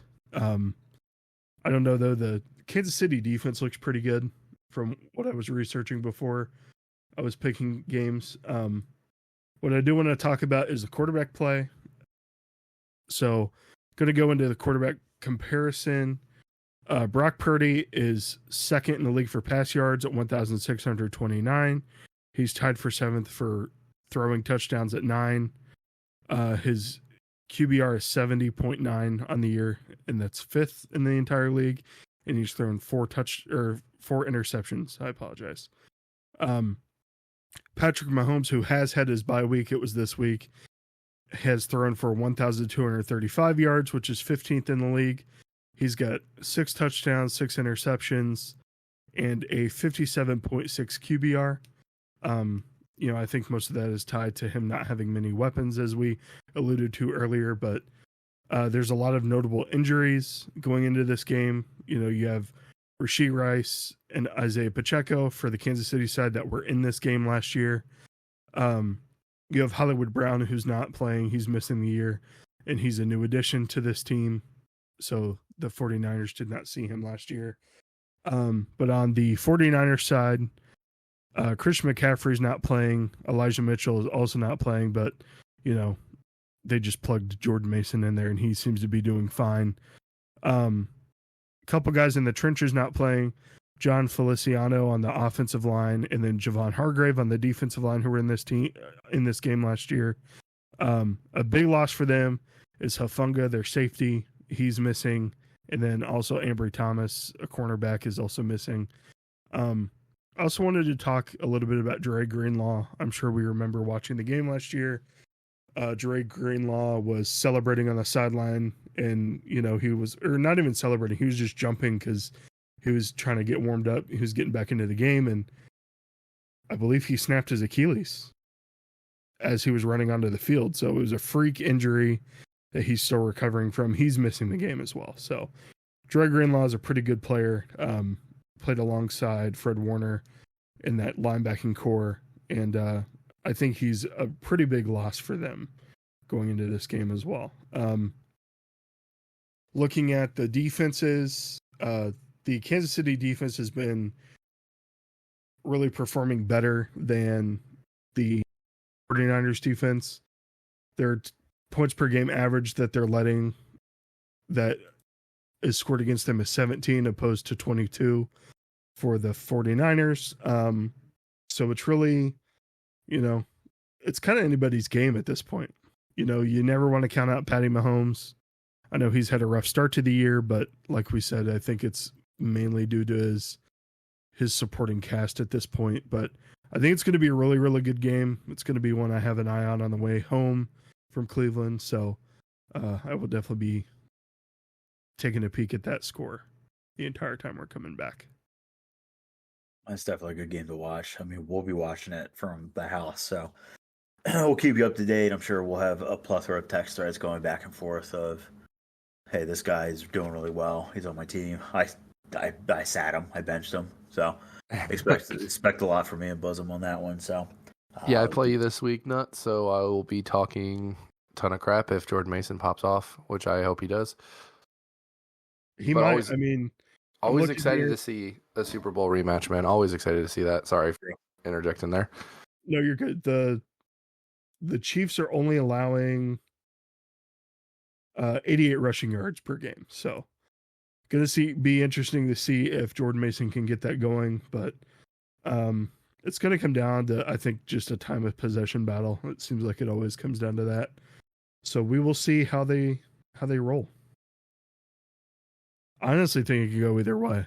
I could see the Chiefs going 6-0 or 5-1 at that point. True. God, I hope so. I hope after this weekend there's no undefeated teams left in the NFL. It's pretty wild that the Chiefs are 5-0, especially with how Patrick has been playing this year. But Fish, you have a pretty exciting game as well. So why don't you hit us with it? Absolutely. So I got the Monday night game, Ravens at Bucks. Obviously, both powerhouse teams. We've talked about them on a plethora of podcasts already. It's been, a Bucks theme. So if you've been playing that game of what's the theme, for me, it's this week, it's the Bucks. Ravens, they finally have that established run game that we haven't really seen in the last few years. It's not so reliant on Lamar Jackson. Obviously, we know what he can do with his legs. He's quick, shifty. But then you add Derrick Henry, this mountain of a man that's going to go ahead and run it. He looks like he just a rookie again. He just came back in the league. He scored 6 consecutive weeks. He is currently averaging per carry 5.9 yards, which is insane. The Bucks has only given up 4.7 yards per carry, which is about mid-average. Lamar is also averaging about 6.3 on the ground. But the Ravens on the backside of things, on their defense, they've only allowed 3 yards per carry. Now, this is an interesting thing, and I think it's going to be who establishes the run game better. Can the Bucks shut down Derrick Henry?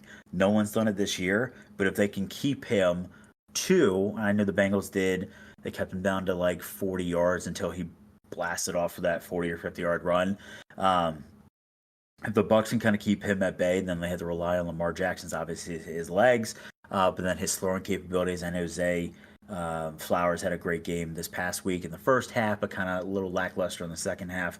If they can kind of keep him at bay, I think they might actually end up taking this. So especially with running the hot hand and Baker, he's kind of making his established MVP season with his supporting incredible cast that he has there. But also on the counterpart, I think if they develop that run game that they did this past weekend, even if they don't have Rashad White, if they're running Sean and Bucky back there, that's going to be a very, very important establishment early in the game to get that game running to then open up the passing realm. We know that the Ravens, their corners, they're kind of, I think both of them are injured right now, so a little lackluster up top. We know Mike Williams is going to have a chip on his shoulder. Or Mike Williams. Mike Evans is going to have a chip on his shoulder, especially with the down production that he had this past week, getting locked up with Marshawn Lattimore. We know that he's a big physical receiver. I'm hoping that he kind of pops off, and I can see him getting at least 1 or 2 touchdowns in the end zone and probably about 60 yards as well. It just seems like anyone and everyone can go ahead and pass over the top and over the middle against the Ravens. And without Derrick Henry, I don't know if the Ravens are going to be remotely what they are right now. So really the big key focuses are, can they shut down Derrick Henry? Can they keep him less than 80 yards and maybe a touchdown? Or does he push that 100-yard rushing game again? He's been receiving a lot more out of the backfield as well. And then can we get a Rashad White, or can we get both Bucky and Sean in the run game, in the passing game early enough to then open the realm for more passing for the plethora of weapons that Baker has? So that's my game of the week. I'm very excited to see both sides of the ball here. I know we touched a lot on the run game, but I think if the Bucks, it's at home, they gotta shut down Derrick. I mean, he can't score 7 weeks in a row, can he? He might. It's a possibility, but I think it's gonna be a real good game. Can Derrick Henry can? Yeah, I think it'll be a good game. Might have flashbacks to the Thursday night game between the Bucks and the Falcons, where it was just an absolute, battle shootout. I know Kirk threw for like 500 yards that game. Mm-hmm. I think Baker also threw for over 300, close to 4. I think if they do shut down Derrick Henry, I think Lamar, with the way that Tampa Bay's secondary has been, because they've been pretty banged up as well, I think he might be able to get, Zay Flowers, maybe Mark Andrews get some loves. I know they got Isaiah Likely out there catching passes. So I think it'll be a real good battle there on Monday night.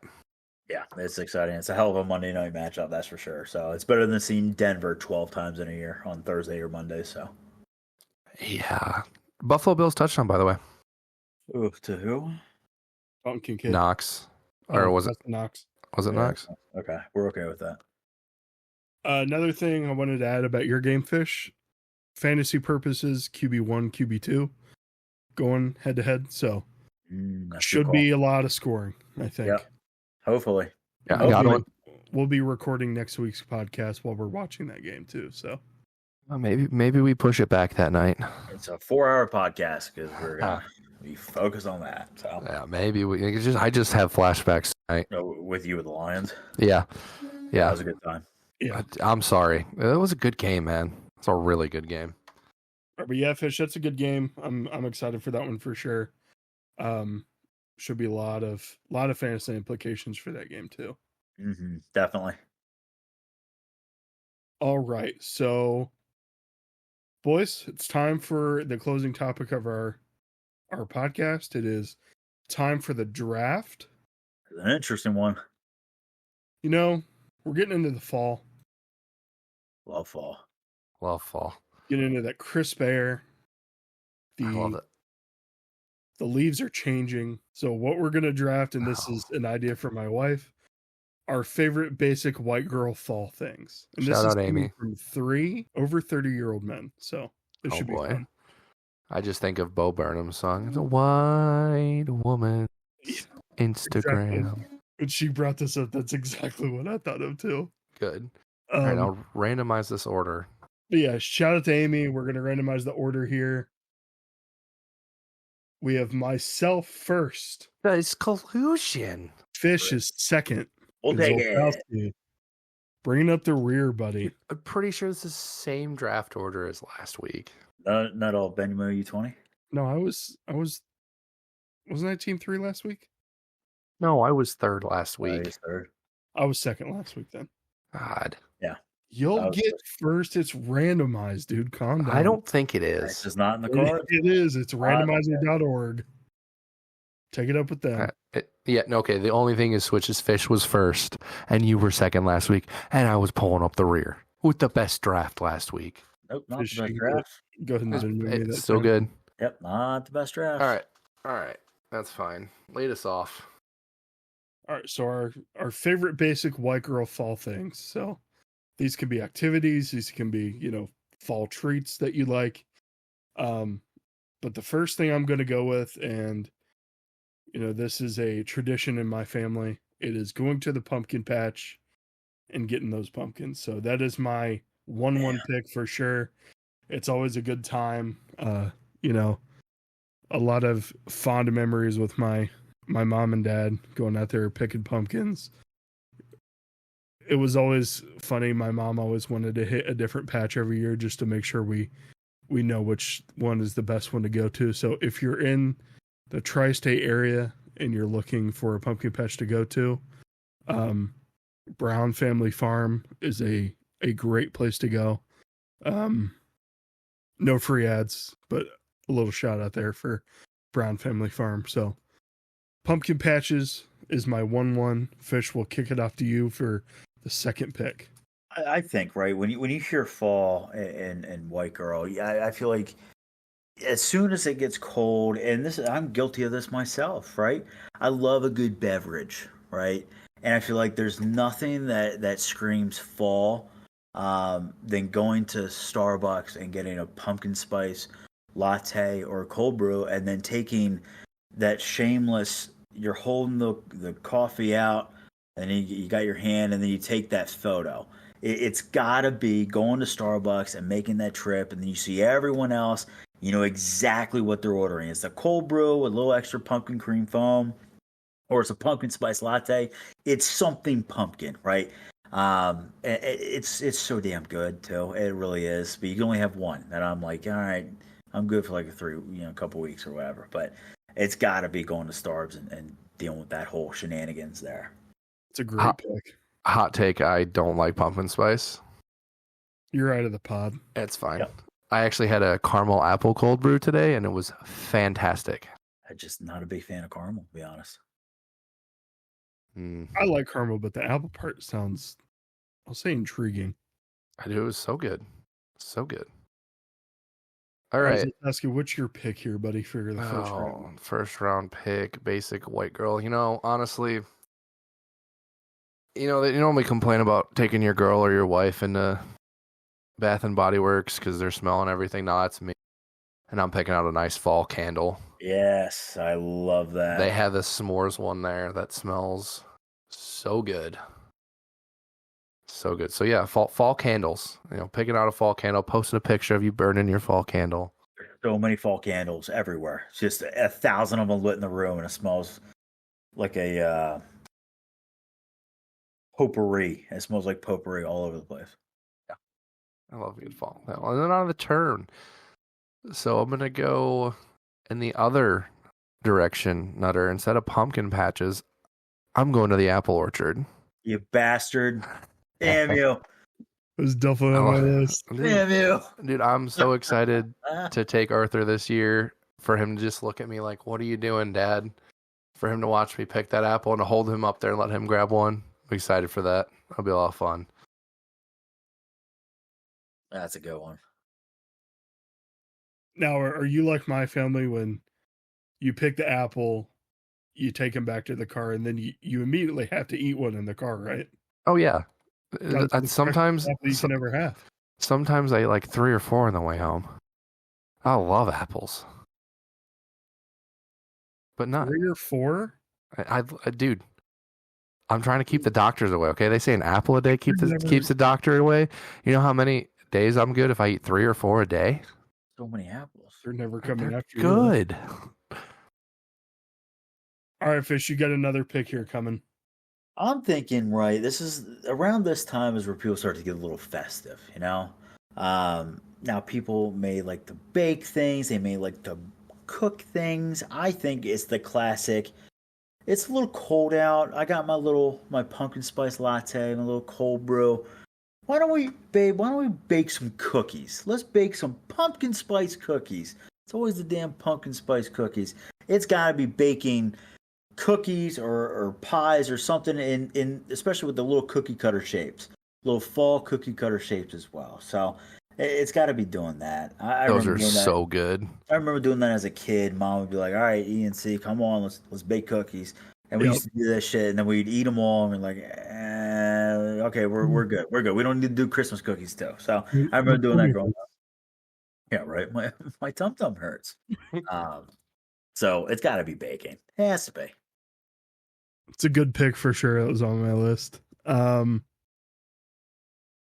Let me see. I'm in between a few here. I know I have the turn. What I think I'm gonna pick first, I think I got to go with. I like when it gets cold. I think I'm gonna go with hoodie weather. You get to wear hoodies out, man. Yep, dude. I'm gonna wear the full coat.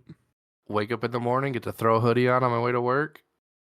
Honestly, it's always been quarters up weather for me. 1,000 degrees, minus Fish, 40. you're just waiting to wear that jacket again. That's a nice jacket, though. I almost brought out the jacket this morning because it was so damn cold out. Dude, it's supposed to be in the 30s the next couple of days. Guess you're busted. A full length pea coat at work. I tell you what, I'm gonna be sporting that one.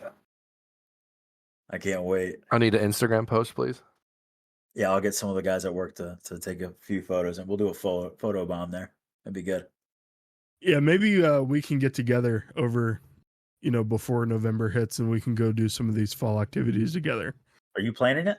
Put it on our IG, on our Game Time Gents IG. I'm game.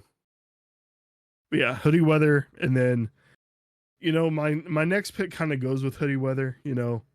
Fish was talking about people getting festive. I was talking about people getting together. I love a good fall time bonfire, man. Can't beat it. You just sit there and watch the flames dance. A lot of talks happen at bonfires too. A lot of people open up. You get to really, really know people. It's a great, great time just to sit there, bonfires. I'm not going to say what you can make on the bonfire because that could be taking other people's picks.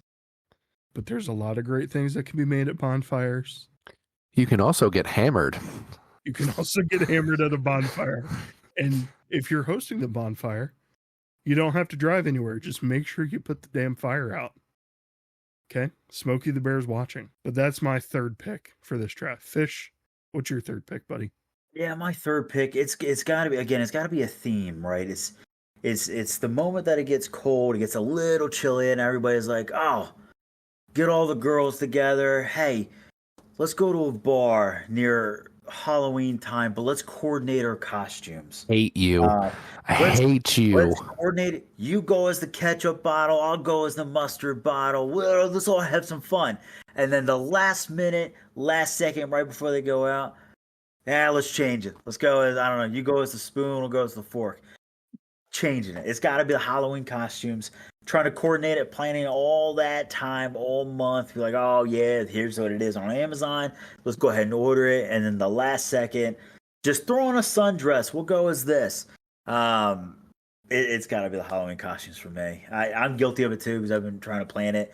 And I'm surprised it took Andy and I a short amount of time to plan ours for the Halloween party. But I'm excited to see when everybody gets together, trying to coordinate. Stamper's got something that he's working on that we'll tell you guys later about.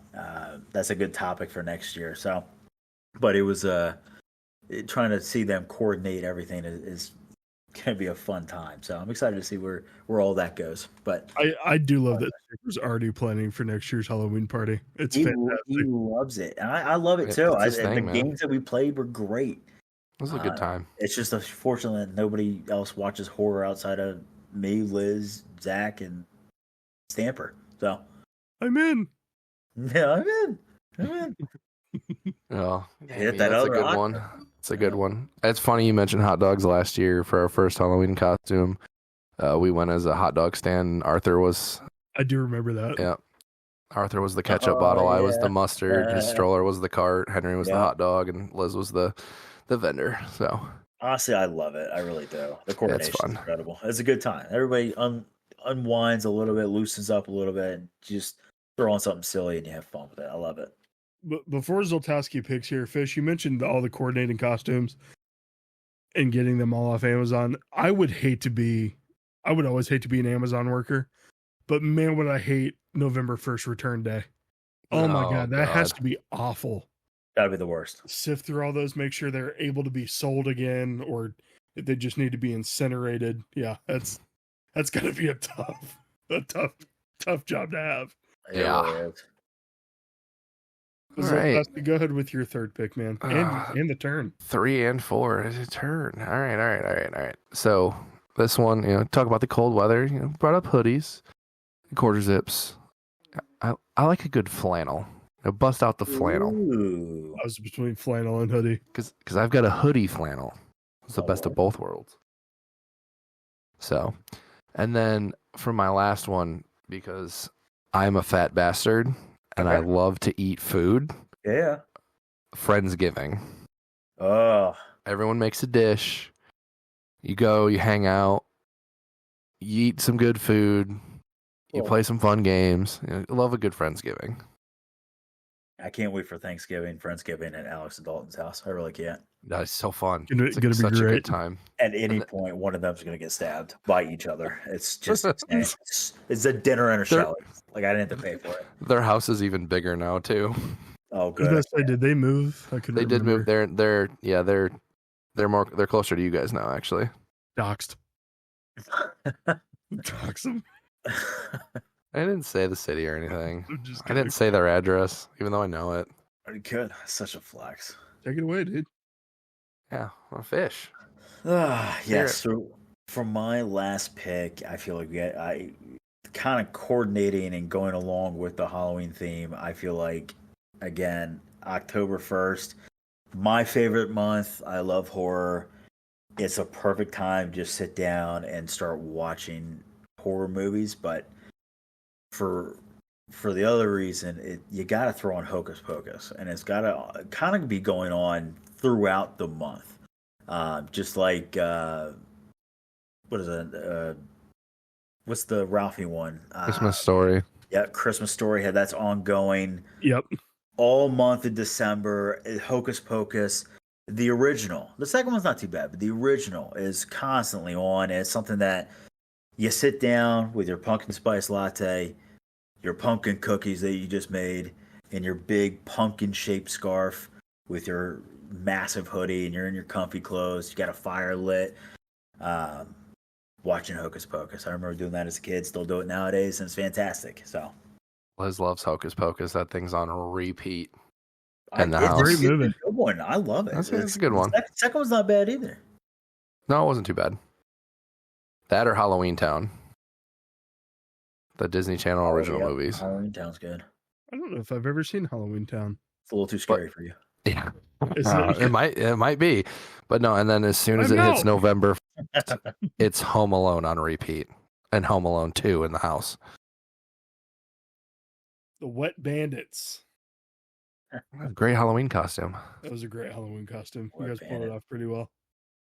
You make a great Marv, I have to say. Hey, did we ever figure out who won the Halloween costume? Yeah, we did. Who? You did? Yep. Oh, so it's just pure bias then. Apparently, it's the They kid. got the That's- kid. They got the cute factor. Yeah, that's the only reason we won is because of Arthur. I will fully admit that he made a cute Kevin. That's outrageous. I want my money back. I already told Amy I want to go as wrestlers next year. Go as Macho Man. Oh, retired No, Macho dude. Man? Go as Go as Andre. Macho Man, and I'm going to be in character the whole night. So you guys better be I ready won't. for I that. won't be there. Oh yeah, I'm not Oh gonna yeah, do it. snap into a Slim Jim. cup of coffee in the big time. Yeah. You gonna play his album on repeat? No, it was awful. You kidding me? You're not playing the bit then. Yeah, you're not playing the bit, man. I'll play the bit. Don't you worry about that. You're not playing the bit? Act like I'm seeing little fairies everywhere. I will not be doing drugs before Oh a Jesus! Halloween I think party. you should, yeah, you should definitely, I don't know, do something. Loosen up a little bit. Right, yeah, definitely. You gotta play All the right. part. You gotta play the bit. All right, Nut, take us away. All right, for my last pick, I'm between a couple. I'm gonna go with carving jack-o'-lanterns. That's a good one. Always a That's a fun good one. time. It's I always go into it with much more of a hope than what my ability can do. So a lot of times I switch what my focus is going to be throughout the carving of the jack-o'-lantern. But yeah, it's definitely always a fun time just to sit there and see what people decide to make. Fish, I know we did that at my dad's house one year. It was me, you, Amy, and Bosom that went through. We went to a pumpkin patch and then we actually carved the pumpkins. So that was a lot of fun. Oh, We it sounds did like a lot together. of fun. I tried to Maybe do we can do that Fred this from- year. too. Absolutely. I tried to do Fred from Courage the Cowardly Dog and pivoted immediately. It was very difficult. I think you just made a pumpkin that said your name, right? Yeah, I thought that originally was just me. That's it. I made a Mandalorian helmet. That was pretty cool. It was pretty good. Didn't we all go to Stampers one year and carve pumpkins, and you guys got to see Emily whip out her whole kit that she has for carving pumpkins? Maybe. I think I might have been at a Browns game when you guys did that. He was talking shit in the corner or something. Yeah, I think Probably, you yeah. were. I think you were at a Browns game when we did that. But Fish, I think I remember you being there. Yeah, But honestly. yeah, Emily comes out. She's got the whole kit for carving pumpkins, and she's just locked in. Like, you can't talk to her. Yeah, I think that was Bosom's first time carving a pumpkin, so that was pretty enjoyable to watch him go through that. It was a good time. I think he might have cut himself like 4 times. I think he just hated getting the guts out, He did not like that part, that's for which sure. completely understand. Yeah, That's that was kinda a great gross. for a lot of people. It is. Yeah, good draft. You guys have That's any a good draft. honorable mentions? I think we covered everything No, yeah. fall wise. Yeah, I mean, we did a very good job there. All right, well, let us know what we missed. My other one was, I know Fish was going to flame me for it, but in the fall, the winter months, I love a good pair of house slippers. I mean, man, God, the house slippers Just really keep bring the- that up. keep the toes warm. It's always a good Where- feeling. Wear socks. I Thank you. do, man. You wear socks and then your house slippers? Yes. Are your feet 1,000 degrees constantly, or is that it's No. it's too hot? This year I did tell Amy, again, no free ads. We are going to get Croc slippers, so I'm pretty pumped about that. I'm not God, gonna lie go to you. back to the house slippers. Fur line Crocs, baby. Incoming. But yeah, that was my only other honorable mention. You guys see, you didn't have any. You know, the sites I looked for ideas for this stuff, a lot of like Instagram pictures, throwing leaves Yeah. into the air, stuff like I that. mean, yeah, you could always do the photos and stuff. I mean, Black Friday shopping, fall-ish kind of weather. I mean, Oh. that's always, I can't wait. I love doing that stuff, but I like to go for the people watching. I can't do Black Friday shopping, man. I hate crowds. I didn't think, yeah. I mean, I know that. You just barrel through them, bud. That's what I do. Yeah, great. I rushed for 1,000 yards behind you that one time we went. Dude, I used to be a doorbuster at Target. I used to work at Target and Ralph Lauren. I used to have 2 retail jobs during college, and I had to work at both back to back. And they made me come in to be a doorbuster, which means stand there and make the crowds move slower. I don't want to do that. That's You're not easy for paying me you. enough for that. Yeah, well, not when Aunt Tilly and Uncle Gene are fighting over a TV. Hey, hit him with a hip check. That's it. Yeah. You just move a little bit. You'll set him in the next week. Horrible, man. I hate that. Good draft, though. Yeah, good one. Good draft. Very good draft. Are you guys have anything else to say before we close out? Good on my end. No, I'm all good here. Yep. As always, we appreciate you guys listening. Tell your friends about us. Tell your families. We like to think of ourselves as a family show, and then we curse a couple times here and there. We're not Me. Nick A30 clean or anything, but You guys Um, didn't have cursing in your household growing up? No, I absolutely did. oh yeah, 100%. I was watching horror movies when I was 10, so There's no filter. That explains a lot. So much. The cursing really started more when my brother started becoming more independent, but that's stories for another day. But yeah, tell your family, tell your friends. We are thrilled with the support that we've had so far, but we hope to keep growing. And as always, you'll hear us every Wednesday going forward. So, and again, as always say GG, and thanks for being a gent. We'll see you guys. Hey guys. Bye bye. Hey.